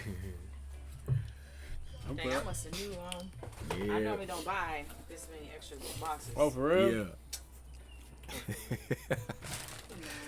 Oh, for real? Yeah, we had Miss King just walk My wife in. brought in pizza, y'all. Yeah. So, but yeah, man, you know, like I say, it was definitely, you know, for me, it was something big, bro. You know, to have men in my life. You said refreshing. Refreshing, bro. Yeah. Like for me, Yeah. like I say, bro, I cherish that, bro. You know, literally cherish the fact that I had some men that I felt like really cared about me enough. And you know, and That's crazy. I felt like I could come to y'all and talk to y'all about anything, you know. Yep. And I had never really had that before, you know, not having my dad. And there was really no other men that I mean, I had my oldest brother. I always looked up to my oldest brother, Right. but we didn't have that type of relationship. Yeah. But I desired to have that relationship with him. But it was just, you know, and I understand now, knowing the stuff I know today, Why you didn't have that? because bruh grew up just like me, you know, and he had his own issues. I had too many expectations even on my oldest brother. And that's why I hated my brother for a long time, because I'm like, man, bro don't love me like that, man. You know, but just now I understand. I'm like, dang, you know, I felt like I was even too hard on my brother at times, you know, because he didn't grow Funny up you with say it. that, because I feel like I was too hard on my dad. Yeah. When I was in my late teens, early 20s, I really began to despise and hate him. But I was also at a time in my life where I was anxious to get out the house and do my own thing. Yeah. You know what I'm saying? And so my resentment and hate towards my dad was fueled by my hormones Yeah. and my selfishness to want to get out in these streets and explore the world. And you were saying it was refreshing to be around married men. The thing about it is, bruh, I knew what to do to in order to obtain the improvements I needed in my life. I knew what I had to do, and so I finally got too tired of bumping my head, and I said I basically made the decision. I'm done with hanging around dudes that putting a pipe in everything that walk. All right. Always broke. You know, nothing wholesome going on. I got tired of that, and I said to myself, man, I know better. My daddy didn't do this. My daddy didn't run around on my mama. You know what I'm saying? I never heard about him being with no women in the 40 years. You know what I'm saying? I knew better, bro. Yeah. So to you brothers out there, man, you know what you supposed to do. You already know it ain't right. Straight up. You know what I'm saying? Make that woman your wife. All right. You don't need to go to the courthouse. You don't need a ring. Yeah. You need to get around some married men. You know a brother who married. You know a brother who walking and living right. That's the cat you call and cry all your problems to. You don't respect him enough to ask him, man, can you help me with my man? I need to get married. Like you tell him everything else, but when it comes time, when he put those standards on you, he said, man, this what you reject. It's time to stop rejecting that. We got cups already. Yeah, we got cups. Yeah, that's real though. That's real. You know what you need to do already. Straight up. You want some more ice, bro? Yeah, that's good. And that is the issue with young brothers here, baby. You take me back. Thank you, sweetie. That's the issue with young cats. You don't want to. You know what you're supposed to do, and you don't do it. That's real. I tell my 9-year-old, go get your shoes off the patio. I shouldn't have to tell him where the shoes go. Yeah. Because he know where the shoes go. They don't belong on the patio. Yeah. But I come out here and he take the shoes from one area in the patio and move them to another area in the patio. Shoes don't belong in the patio. And then there's a particular pair of shoes I'm talking about, your play shoes. Yeah. They belong out the door. They dirty. So my point is, brothers, we got to give cats the benefit of the doubt. Y'all ain't slow. Yeah. Y'all ain't stupid. All right. You are very intelligent, and you know you tired of getting your head busted in. It's time to humble yourself, put the weed down, put the liquor down, make this woman your wife, get around some married men, and stick with it. Straight up. Stick with it. Straight up. Sad part about it is, Shad, encouraging brothers to get married, Yeah. their problems finna increase. Yeah. But I'd rather be married, It's real. going through problems with this beautiful woman that I have. I'd rather be going through hell and high water with her And growing. than to be dealing with 2 or 3 different relationships, no commitment, no trust, no loyalty, no peace. I'd rather be going through a Ain't nobody growing. Ain't nobody growing. Everybody's stagnant. Yep. You So, know, you gotta make a decision. so it's like you say, man, you know, that's a part of growth. Like I look at marriage like it's a growth. You know, it helps us to grow as men. It does. You know, and as women. It You know, does. I've learned so much. I got married in 2012. Mm-hmm. Next month it'll be 8 years 8 years. for me. Wow. In these 8 years, bro, I ain't the person I was in 2011. Right. And a lot of that is because of what I've learned over the years. Like, people see me now and they like, boy, you a good dude, this and that. I'm like, I mean, boy, it took a long time for me to get where I am, you know. And over the years, I've made so many mistakes, bro. But I thank God, you know, for having men in my corner that I could talk to. Yeah. I thank God for having my wife, Yeah. someone that I could be real with, you know, because it's all like you say, man, it's so good to have a woman there, you know. Man. I can talk with my wife and be real and be honest with her. And I thank God she'll even call me out when she know I'm not being real. And she'll tell me straight up, man, Shaw, you playing games. Yeah. Man, you ain't, man, Shaw, you being childish. And that challenge right there, it's like having someone in your corner that will challenge you out of love. Like, no, you need to be real with yourself. Be real with yourself and you need to get right. Imagine if David and Jonathan, the relationship that David and Jonathan had. Jonathan loved David. And David loved Jonathan. And Jonathan knew that Saul wanted David killed. Jonathan's father was Saul. But Jonathan told David what the deal was. So let's consider that scenario. You in your marriage, you're going through it. Every David needs a Jonathan in his life. Straight up. Every Jonathan needs a David in his life. A brother who loves him unconditionally, that will warn him before, you know, bad things happen. You gotta have that man in your life, man. Straight And you up. can be like, bruh. And it's a touchy place for brothers to be. Because Yeah. I'll admit, as close as I am to the brothers that I have in my life, we actually don't. We get heated. We talk about some heavy stuff, but there's still barriers to break. Yeah. So we can even become even more closer and more strong, you know what I'm saying? real. And more fused It's real. and more sharp.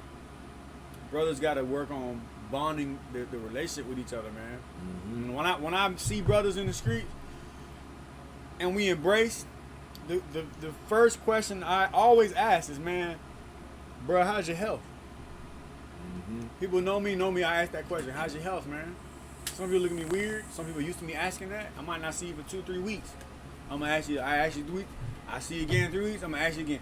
Man, how's your health? That's real. Why? Because when I ask that question, what I'm doing is I'm pulling chords in the spirit, in the soul. I'm making you think, how is my health? You know what I'm saying? And I didn't know nothing you was going through in the last month. You made me think about, I gotta stop smoking weed. I gotta put these Newports down. And here you run into King. He talking about some, how's your health? Yeah. I pray that I've triggered your memory to get you to think about, man, I did say I was gonna quit smoking. That's real. I'm glad I ran into that brother today, man. That man asked me how my health was. People don't ask them kind of questions. All right. That's real. How's your health? You know what I'm saying? Real. You sleeping good, bro? You know what I'm saying? How many hours of sleep you getting? You look stressed, homie. Like, Yeah. we need to be. That come from caring. That's real. I really, really, sincerely, truly care about other people That's real.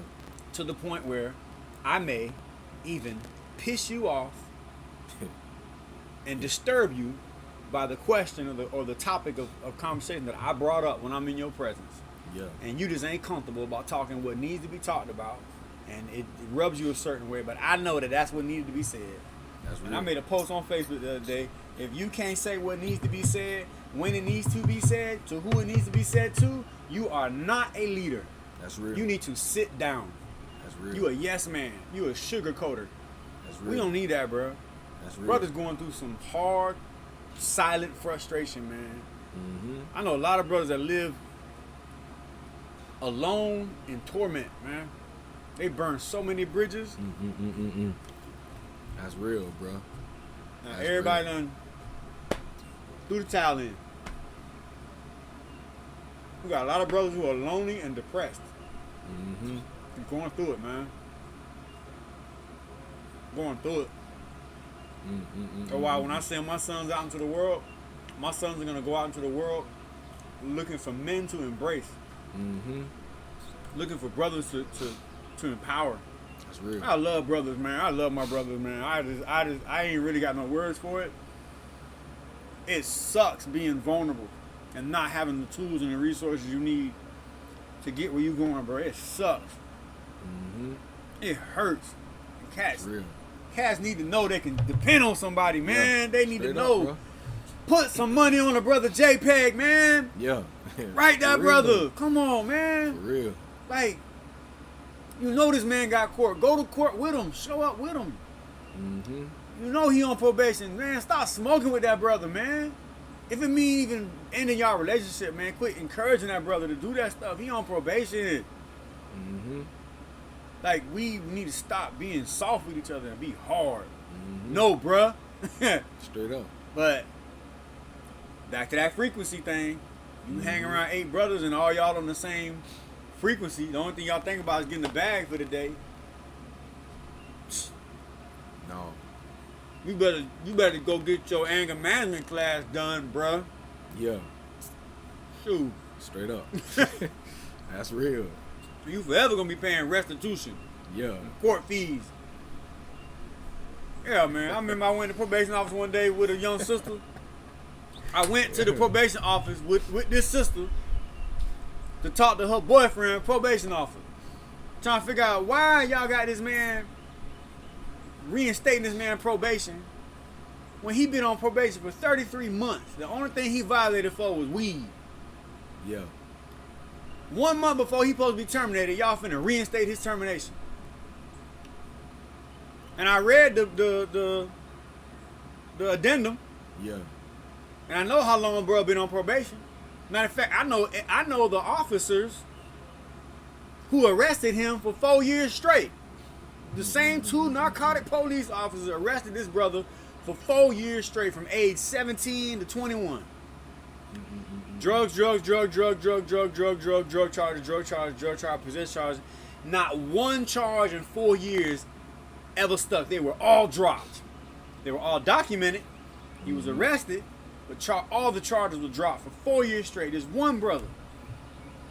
Mind you, this brother and this sister been together for a long time. They talk about marriage. They love each other. You see one, they always together. And I'm asking the probation officer, why y'all reinstating this man on probation when all he do is violate with weed? I know cats that's violate with coke. Yeah. I know cats that's like, and they getting on probation. Like, where's the balance? And it's just a scenario where he's boggled down. He's just he worked hard. Mm-hmm. He worked for a local lawn service. He worked 7 days a week. If he get a day off, it's because it's raining. Yeah. Like, he worked hard, but he on probation. You know what I'm saying? And he live in an area where that's frequent. Yeah. And it just made me angry that they couldn't look at the big picture. Mm-hmm. Instead, the addendum said, unfit to return to society, rescheduled for incarceration. Dang. 1 month before his scheduled termination date for probation. And all they got on him is weed. Weed! So all them brothers you hang with, none of them said, nah, bro, you on probation. What you smoking for? Nobody said that? Pretty much, that's what happened. Dang. That what happened. You know what I'm saying? but we'll call that love. It's love when I'm on probation and you gonna still smoke with me, but that's love. That's my dog. He held me down when I was going through it, man. You know what I'm saying? Nigga kept me high, shot me some bread. Like, come on, that ain't love, bro. That's worse. You can edit this out if you want to, but that's worse than the Peckerwoods who are perpetrating the system that is disenfranchising us. That's real. We assist the system in disenfranchising us. That's real. You on probation, I'm not. I'm about to blaze up, and I see you stressed. So I think it's love and friendship to get you high so you can relax for a little while you go through what you go through. But when your high come down, am I coming to the probation office with you? Am I showing up at court with you? You know what I'm saying? Am I out looking for jobs with you? Like, who? Man, I need some real men in my life, bro. Not no boys. That's real. I need some real men. That's real. You know, and so that's a sad scenario. Thankfully, the brother done now. He's finished. Yeah. He's off probation. He did his 160 days in the county. I went to the court. I was hot the day I went to court to the Judge Penna. He was like, 160 days in the county. I was like, what? That man got to go back to work. Why y'all put him in jail? 160 days, he going to lose his job. Yeah. Now, I thought about it. Oh, because I know Judge Penna. I know how he functioned kind of, sort of. You know what I'm saying? He did that because he saw, he looked at this man's whole situation and was like, he was just about to be done with probation. Well, if he go ahead and do the 160, everything will be squashed. Mm-hmm. He'll keep his driver license. He can own a firearm. He can sit on a jury, and he can vote, and he can be a participant in the community. Mm-hmm. Black and Latino men, I don't know what the stat. I think it's like 1 out of 3, 1 out of 4 in America can't vote, can't own a firearm, can't sit on a jury, can't hold political office. That means we have no political voice. That's why the streets got potholes in them. That's why our schools look terrible. That's why the neighborhoods look jacked up. Because none of us are in City Hall. None of us are in the courtroom. None of us are in political positions to make an impression on the system. We don't, and then we have no economic influence. Mm-hmm. A black child gets shot in the streets, it's a black child shot in the streets. Straight up. Because the daddy ain't had no life insurance. If every black man in America went and got $1 million life insurance policy, they stop killing black men. Because every time a black man dies, a son would inherit $1 million. Yeah, it's real. And on a massive scale, people can come up like that. As much as they pop taking us out. Yeah. You know what I'm saying? Yeah, but when the middle class, wealthy, white men die, they leave an inheritance for their children, bro. They leave businesses and trusts and estates. Mm-hmm. What we doing? Nothing. So, like, at every angle, we jacked up. You know what I'm saying? And until we start, like, stop apologizing for how jacked up we are, we just continue to perpetuate the issues. This brother didn't call his dad. He didn't call his uncle. He called me. Mm-hmm. You know what I'm saying? He called me. That's real. To get involved with his situation with probation. And when I got to the probation officer and I talked to his probation officer and I talked to her supervisor, there's another level of issues we dealing with black women in law enforcement. Mm-hmm. Not all of them. But the way they talked about this brother, I had to ask her, I said, have you ever met him? Because it sounded like you talking about paperwork, what you read on paperwork. Have you ever met this brother? See, I met him a couple times, but I said, but you don't know him.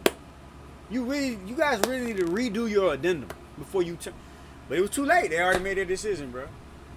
Hey. Black man worked 7 days a week, and he got check stubs to prove it. Paid off his restitution. He only owned like $60. He owed $60. That was it. They violated him for that, bro.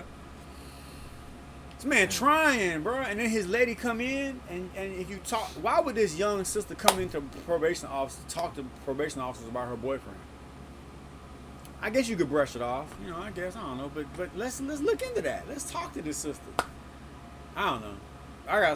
I'm biased because I got a soft heart. I love my people, and I'll tear down the whole system for them. That's real. But it just angered me to know that 33 months on probation, the only thing, he never committed any crimes. Mm-hmm. every crime that he had committed were between the age of 17 and 21.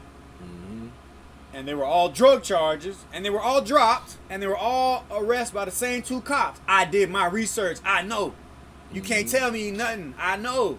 The same 2 police officers' names on this man's reports for 5 years are the only people who he was arrested by. Every charge was dropped. But there's one charge, possession of cocaine and paraphernalia and intent to distribute.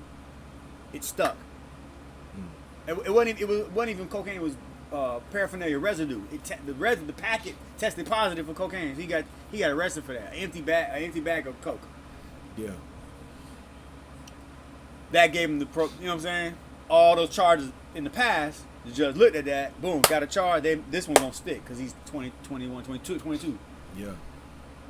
And then for 3 years he was straight.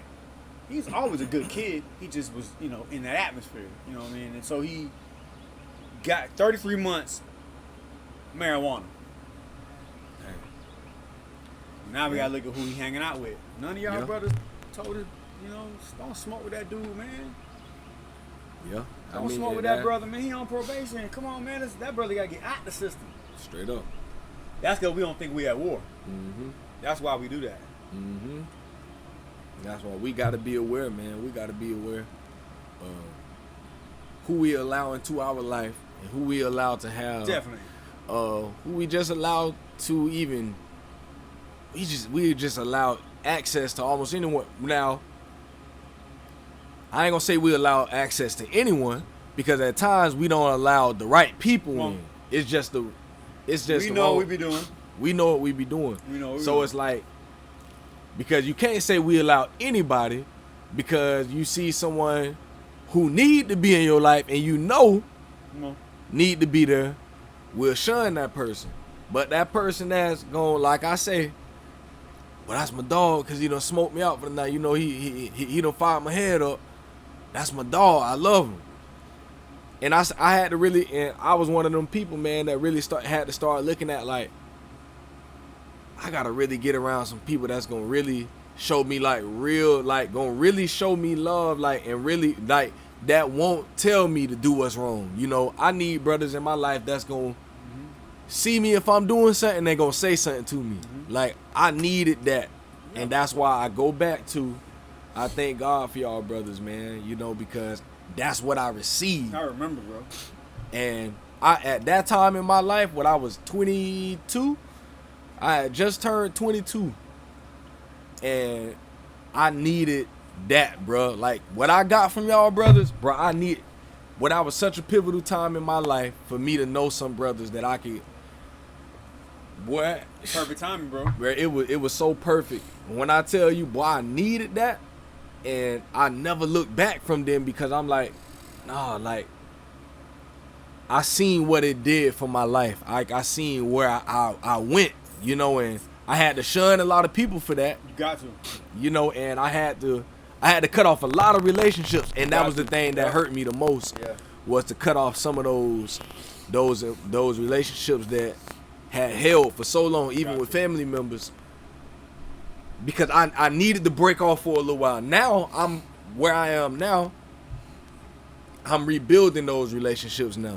That's real. And I can go back, but at that time I had to do what I did, and I don't think a lot of people even understood that. I didn't even understand it at the time, and I couldn't even articulate, where I was at the moment, but I just knew I had to get away. Now I can go back to them same family members and friends and be like, yo, bro, this is what I was going through back then, and this is why I had to go to where I went, because if I didn't, I look at where I was. I look at my boy Matt Banks, one of my ace coon boons got killed, as a result of the things that we were doing. My boy, man.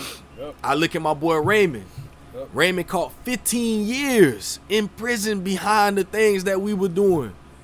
I had to get out, bro. I literally had to get out when I did. Yeah. Because I seen the writing on the wall. I had been seeing the writing on the wall. You were the one. So for me, I'm like, I had to get out. I got out right. I'm talking about, bro, a week later. Done. When I I made the decision, boy, I need to get myself together. 1 week, the next week, that's when my boys got caught up. And my boy caught 15 years. And I know I would have been right there. Because that was the relationship we had. But like you say, man, That's how dangerous it is.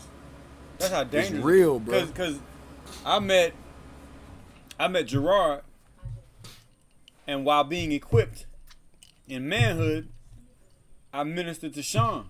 Mm-hmm. And Sean was out there, Sean was out there. Sean took it and ran with it. And when he mentioned you, he was so excited about you. Because he wanted you to experience what he was feeling in his spirit. Those butterflies, that liberty, and he really took pride. I don't know how often you talk to him. Yeah. But he really took pride in knowing that he could be an influence on you, man. Mm-hmm. He talks so highly of you.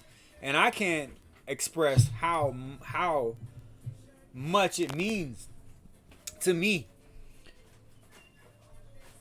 To when I look back and I see the domino effect of what Gerard had on me and what I had on Sean, what Sean had on you, and what you doing and how many brothers you could just impart on, that's dangerous. Mm-hmm. That's what you call responding to an attack. Mm-hmm. That's how you stay at arms, at war. You stay with brothers who are going to influence you to do what you need to do. That's real. But your daddies, your fathers, you know what I'm saying? Mm-hmm. That bloodline, you know your spiritual bloodline. That's powerful. We need to have that hierarchy within our system, and it's in the streets. But it's on the flip side. It's on the corruption. It's on the curses. It's on the sin. It's on the diseases and the spiritual demonic influences. On this side, it's on the prosperity level. It's on the encouragement, the strength, the sharpening, the intuitiveness, the wisdom. You know what I mean? Like, brothers got love and respect for and honor for each other in the streets. But it ain't for what worth. What does it lead to? Yeah.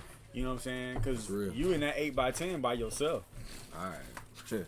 You stand there with your public defender by yourself. Yeah. I don't care if 100 people show up to your court date. You not coming out.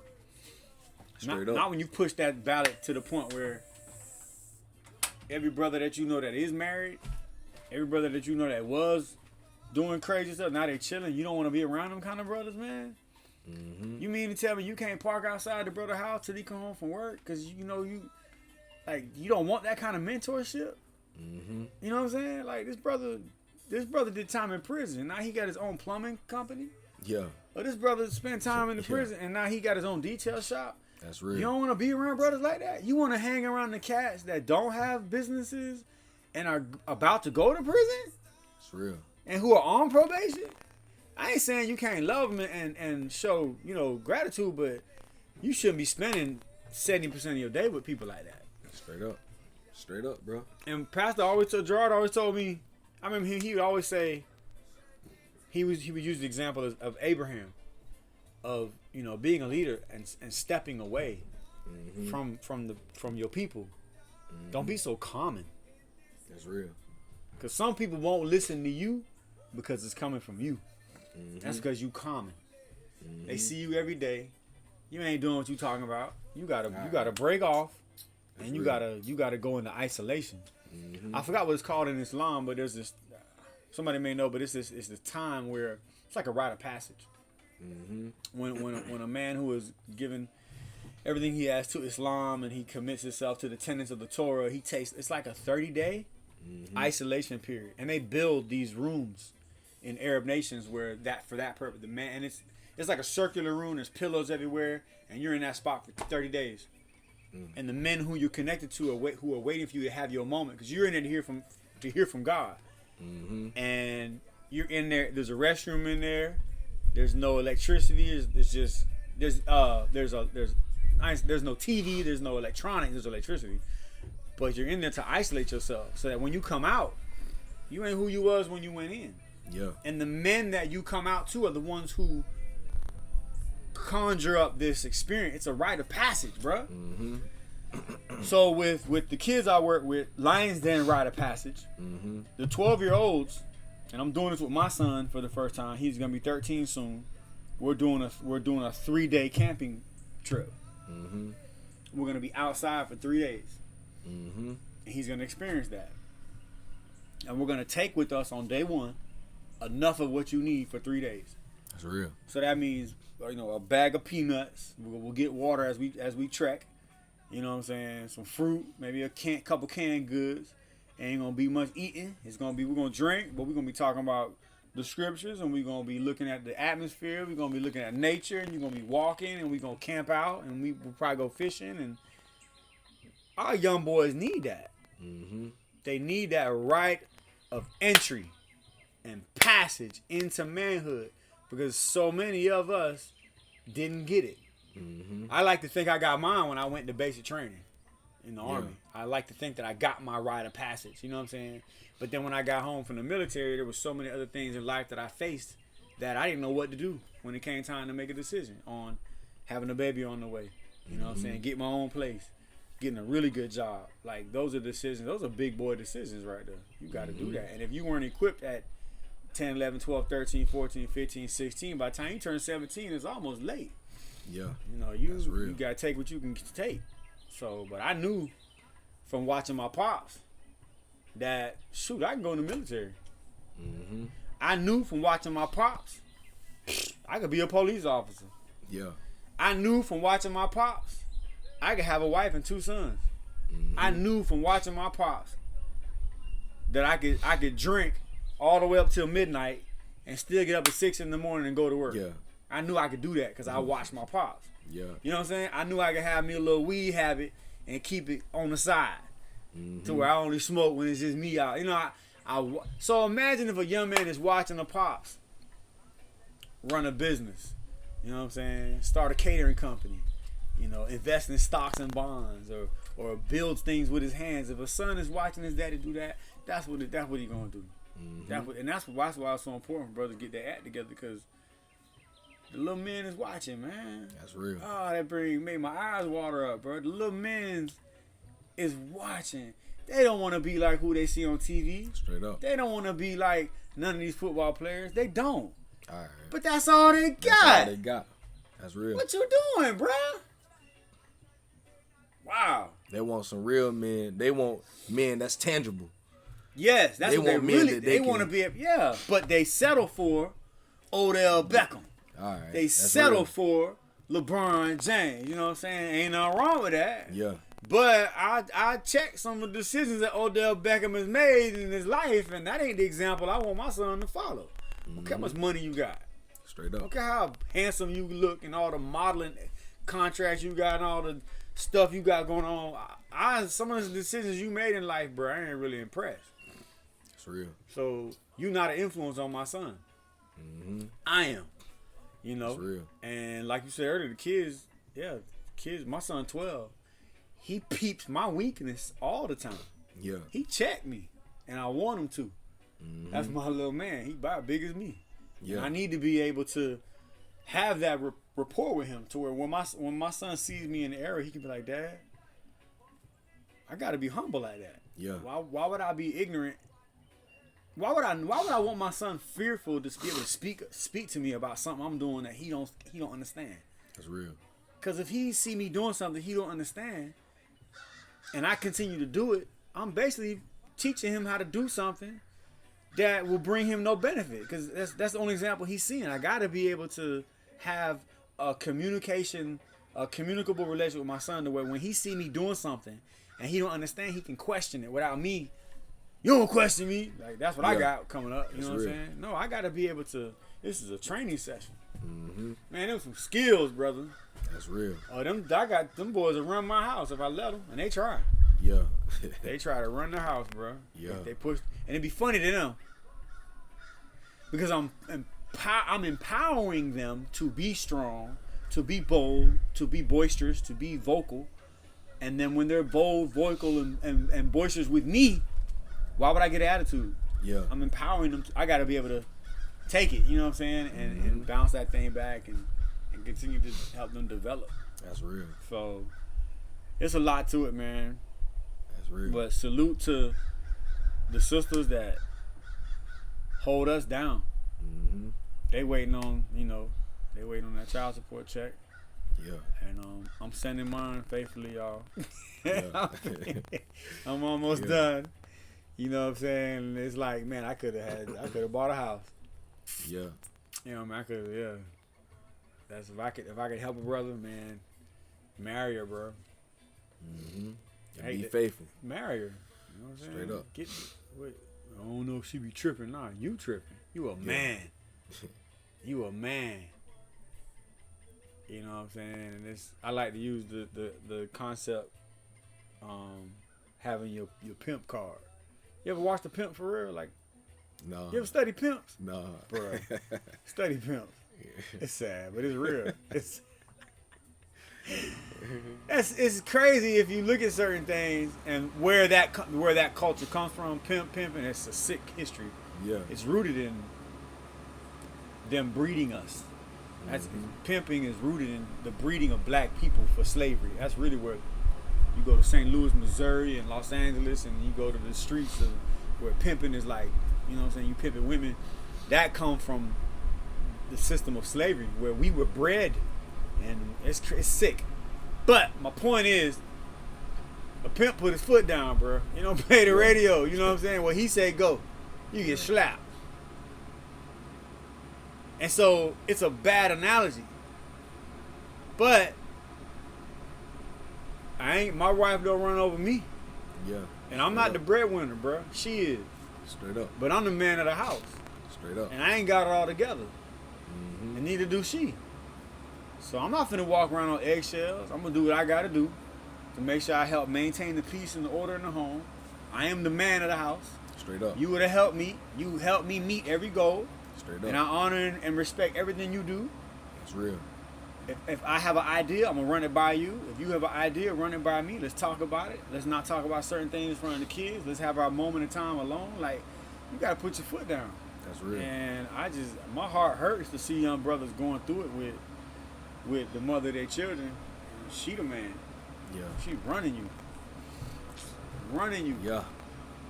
But that's because they're not equipped to deal with that stuff with be gentle but firm. Mm-hmm. And be confident in your decision making. If you don't know what to do, you gotta call the right brother to find out what to do. Yeah. Straight up. You know? So That's real. That's Yeah, man. real, bro. that's a long interview, bro. Yeah. This is the longest one I ever did, but I That's pray, 'cause, man. we always talk. This is good, man. Man, bro. Like Yeah. this is good, and like I say, it's good for me. This Dad, can we talk? I always say I want to get dads talking, but it's therapeutic for me, bro. For sure. Like it's literally like this is something I get a kick out of, bro. Like For I sure, can you do this should. all day. Like It's this honorable. is something that I love. I love getting with brothers, and I like to run my mouth, bro. Like I like to talk. I like to get, I like to delve into conversation, bro. And like I always say, I can do it with my wife all day. I like to talk with other men. gotta be real. Like You gotta I need that. I need. Yeah, man.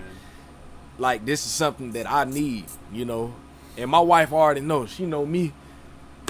We'll go somewhere. I will be running my mouth, and she just. Yeah, I thought you said we were gonna leave 30 minutes ago. I thought you said bye 20 minutes ago. And I'm like, man, hold, man, give me 5 more minutes. 5 more minutes. You would think, bro, that as many brothers that I know, Yeah. that when I'm out with my wife and I see these brothers and they with their wife, the wives already know what's up. Yeah. Oh no, there go Jason. Hey, Miss Judy. Hey, girl. Me and bruh finna chop it up for 20 minutes. Yeah, for real. And while they go shopping. Yeah. You would think, as many brothers that I run into when that has happened, that we would set a time aside once a month. Yeah. Well, all 40 of us can come together and just chill. Yeah. But we don't do it, bro. We don't and do it. that's That's the problem in our community, man. That's real. I don't care how many fatherless homes we have. Yeah. I don't care how many young sisters are on Section 8 and welfare. I don't care how many kids can't read and being held back. I don't care about the drug problems in the community. I don't care about none of that. You know why? Because it seems to me that brothers can't come together and just, we start coming together we can deal with all that other stuff that we got in our community. But brothers don't come together, man. That's real. And we so what? I'm a Hebrew Israelite. Yeah. So what? Up. You a Christian. Straight So up. what? You don't believe? Man, listen, Straight bro. up. At some point, you gonna see that some of the stuff that I stand for, you kind of see the reasoning in it. Vice versa. Like it's so much. My hat go off to all the coaches and the brothers who put part time in the sports and mentor kids. Yeah. But at some point, it's like we need to have a platform. Yeah. And you ain't got to go every time it happens, but once a month, there should be a location, man, where or certain groups. And I know what the issue is. The issue is a lot of churches have men ministries, and they're doing it. They're doing the men dialogue in the church amongst the men that fellowship at this ministry. And I don't know what level of outreach they're on. I don't know how often they go out and grab other brothers, but it's like that's also ineffective if it's just you and the guys in the church. Yeah. I mean, of course, there's development that needs to take place with the men that you have in your church. And time is valuable, and we got jobs and families and kids, and it's a high call, to meet. But it's like, I'm just thinking about from the angle that I'm at. All the brothers that I know, that every time I see you, when we out and we go to talking, we don't know when to shut up. Yeah. Straight up. Why we ain't having,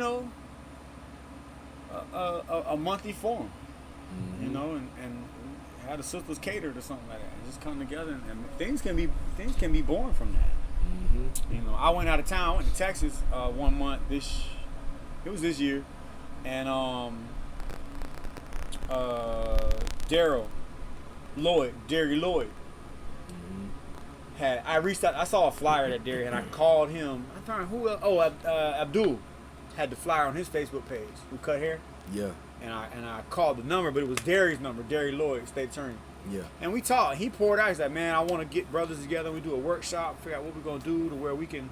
It was a beautiful idea, bro. And I wish I hadn't missed it. It was a conflict of scheduling. But long story short, he wanted to create a platform where if there's an issue with a young man in the community, it never leaves the community. Yeah. Ouch, says the criminal system and the banking system for the prisons and the jails and the, you know what I'm saying? Ouch. Little boy get in trouble in the neighborhood, it don't leave the neighborhood. Some brothers gonna deal with it. Ain't no police being called. Ouch. That's real.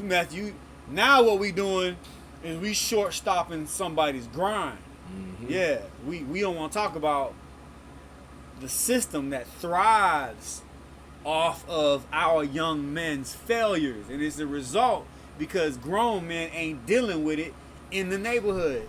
It immediately leaves the neighborhood. You'll never hear about the white kid, 10 years old, snorting powder. They gonna get him some help, and thank God that he's gonna get the help he need.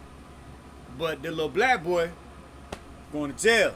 You know what I mean? With a cocaine charge. You know what I'm saying? And that 15-year-old black kid can't stand in front of that judge and be like, Your Honor, I saw my mama get busted in the head. My daddy snorted cocaine. I've been in and out of foster care since I was 2. They see it on paperwork, but that little black boy can't articulate that, and he don't have a doctor and a psychiatrist and a family nurse standing next to him because his family ain't got the money like that. He can't tell the judge that he got PTSD. No, the court's gonna tell him what he got, and they gonna put him on that medication. He ain't gonna get no therapy. No, man, that's real. And so when Derek dropped that on me, I was like, man, that's what we need. We need a system in our communities where something happened to a young brother, it don't leave the community, but you got to build trust with the women. You got to build trust with the elders. You got to have respect from the young goons. They got, you know what I'm saying? Like I was reading Black Panther's 10 point system. Tupac had a 10-point system for thug life. And it was 10 rules that you had to follow. No selling drugs to our people. Like these are rules that we had to come up with because of the drama that was in our community. Black Panther Party, ever get a chance, check out Black Panther Party 10 plan rule. I forgot what it's called. But Tupac had one too for thug life. And it was no selling drugs to our people, no selling drugs to pregnant women. No steal from each other. No drinking on Sundays. Like, he has some stuff. We take that for a joke. Yeah. We take that for a joke. We want a brother, a leader will come up with an organization and a title and a name and rules, and we won't want to follow it. Mm-hmm. The white man say stay home because of Corona, your butt staying home. That's crazy. Yeah. That's crazy. We laugh at Tupac. We call him silly. We call him retarded. We call him wild. We call him all that. But that man had a game plan. When he was in prison, niggas from all over the country, bro, was reaching out to Tupac because they wanted him to lead their organization. They wanted him to be the president. And he was actually nominated the president of the new Black Panther Party when he was locked up. He was nominated by the new Black Panther Party. We should be honoring each other, man. That's real. We should be honoring each other, but we call the police on our own people. We can't set aside differences, man. Yeah, and I'm not saying condone criminal activity in the neighborhood. Don't get the police involved. Don't be a smart behind. I'm not saying that. I'm saying it, but at some point, man, we gotta take inventory and accountability for our own people in our own communities. While we let other nations come into our neighborhoods and just cripple, and we sit around on the porch and just watch the police come through and take them away. We can put it on the camera. And put it on video. And just talk about it. You don't know what goes on in the detention center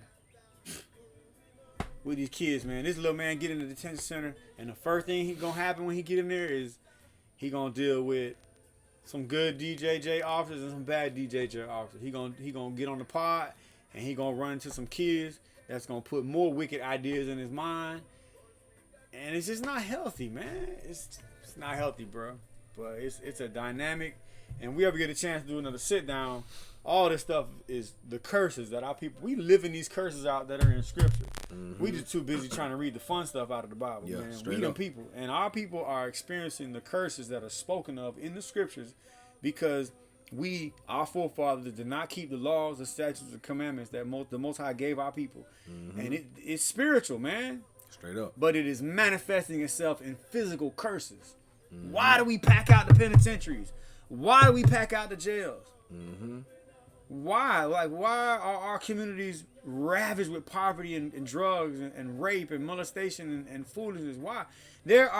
We have not jumped not one iota of a space with economics or empowerment for our people. There are more black men in prison now than there were black men on plantations in 1850. It's a new plantation. There's not, you know what I'm saying? We have not moved. We still don't own nothing. We don't control nothing. We don't determine no destiny for our neighborhoods. None. I went and hollered at I won't say his name, the Indian dude that run the store on 8th Ave. Talked to him about doing the bike program. You know what I mean? I was like, man, I'm getting a list together, and I'm coming to see if you want to drop some bread, man, and help donate. We're gonna fix some bikes and we're gonna buy some bikes. And he cool. We got a relationship. He cool. He's like, yeah, Jay, man, I'm down with that. I'm cool. I said, what will be a dollar amount? And he mentioned a dollar amount. And I was like, really, bro? And I said, I want to be real with you. Don't take this the wrong way. But you make a lot of money off the black community, bro. You know what I'm saying? These young brothers you got behind this cash register are making money to go to college. But the brother who come in who the same age as this young man you got on the cash register, he ain't got no college hopes. Like, think about, I'm trying to, appeal to the sensitive side, but the reality of it is that we allow all these nationalities to come into our neighborhoods and leech off of us. If the hood's so broke, why we got Chinese beauty salons and Indian liquor stores and so why we got all these businesses from other races in the black if the hood's so broke? My hood ain't broke. Hood got money, and we know how to make it happen. We know how to make it happen, bro. All right. Food stamps, weed, income tax, we survive. And I just think at some point, man, we just gotta.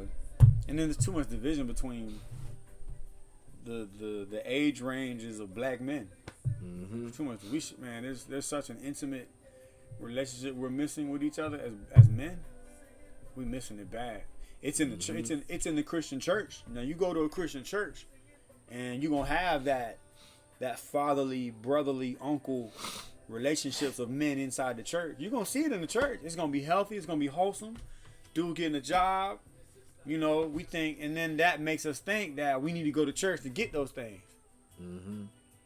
And that's not necessarily the case, because there's a lot of churches who are holding men hostage, Mm-hmm. who need to be in the projects, pouring out what we get. That's real. And the churches don't do outreach. The churches, a young brother out the street coming to the church to turn it up. He tired, but it seemed like the pastor catering to all the women. Mm-hmm. You know what I'm saying? Altar call. Like he ain't really. I don't know. I'm just thinking outside the box here. I ain't saying this is it. But it's like I talk to brothers, man, and they resent the church, Mm-hmm. and we need to consider that. That's real. It's like a dad who the wife is like, baby, you need to go talk to him. Oh, that boy, all right. Yeah. That's what the black church is doing to black young men in the streets. That's what's happening. They don't want to go talk to him. That's your son. Mm-hmm. He crying out for you. Every time he come and talk to you, you tell him how bad he is and how wrong and why he don't listen. Da, da, da, da, da, da.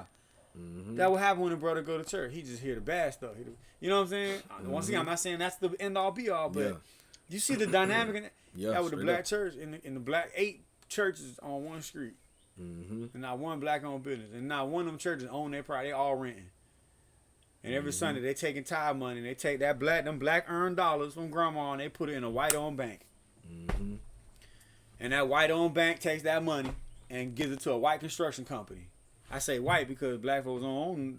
I'm just being real. straight up. And that construction company who gets the loan from the bank that these 8 churches put all their money into comes right back into the black community and Damn, gentrifies the community. It's We real. wondering why we don't own nothing, and we just perpetrate our own. But that's the curses. That's Deuteronomy. That's real. It said that we would be the borrower and not the lender if we Straight didn't up. abide by the commandments and the laws and the statutes, and everything we do would fail, and we would be below, and the foreigner would come into our community and be above us, and that's Mm-hmm. ain't no other communities clear. going through that.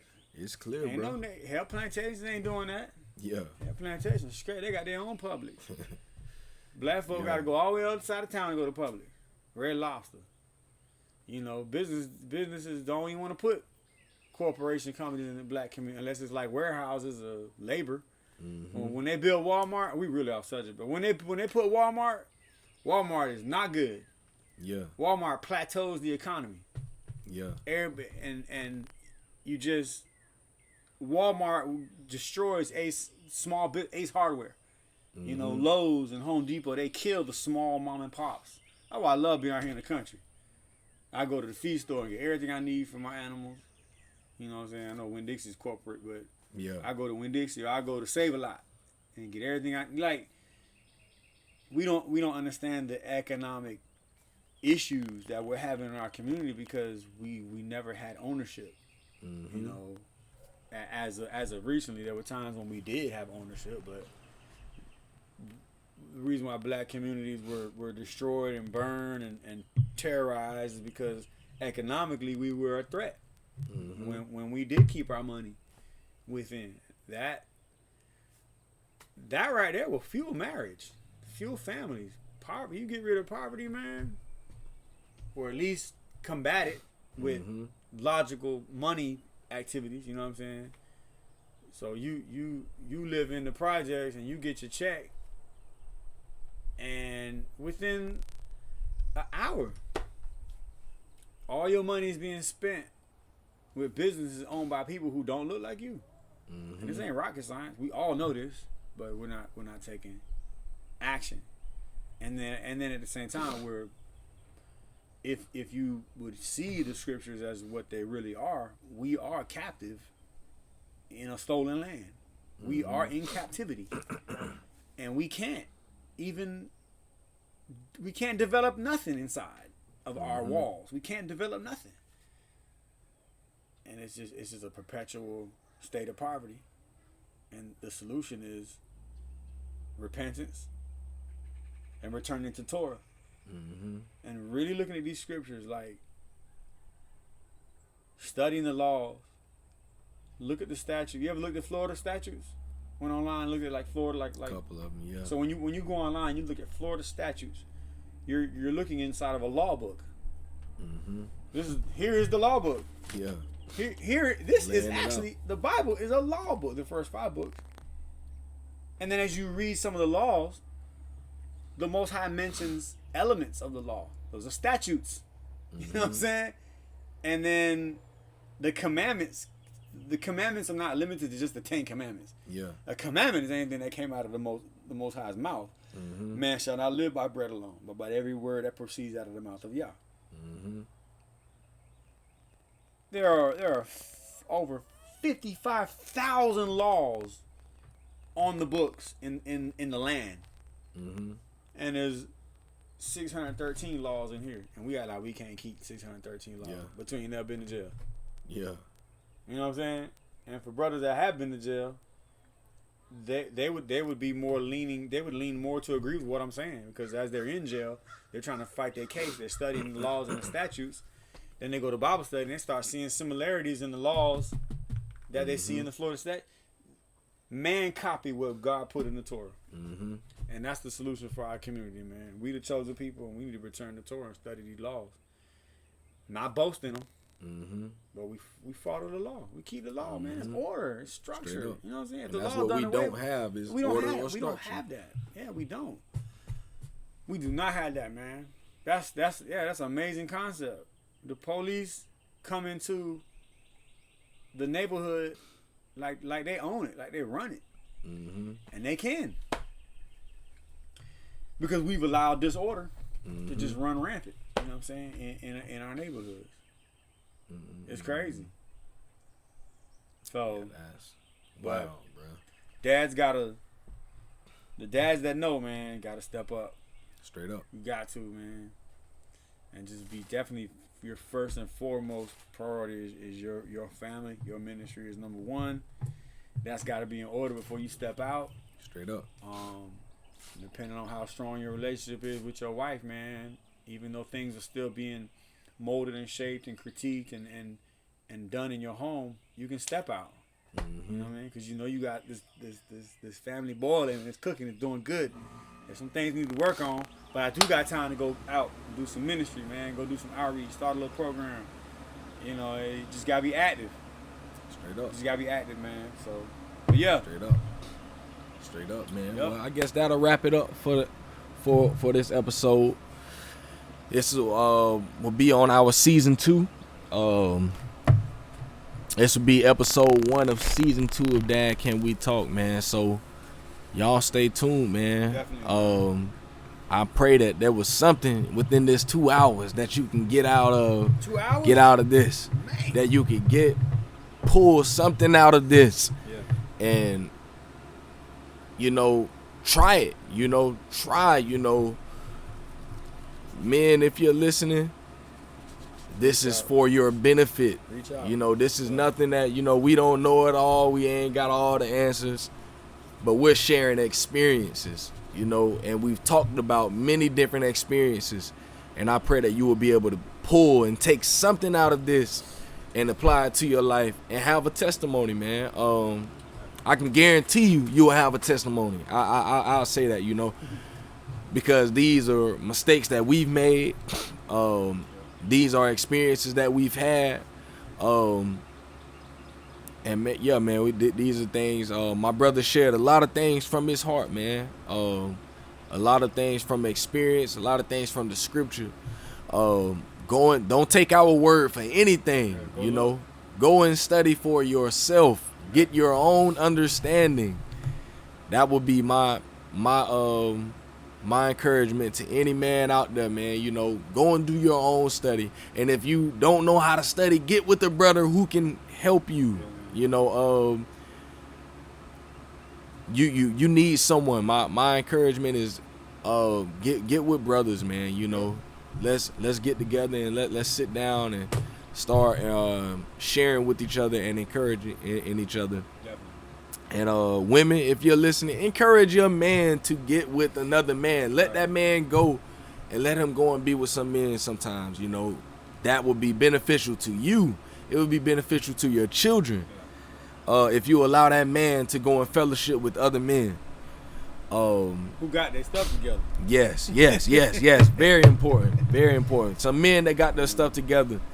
And yeah, man. So that wraps up this first episode of Dad Can We Talk Season 2. I pray that this will bless you. I pray that this will reach you in good health and good spirit. And yeah, that's it, man. All right. Dad, can we talk? There is y'all.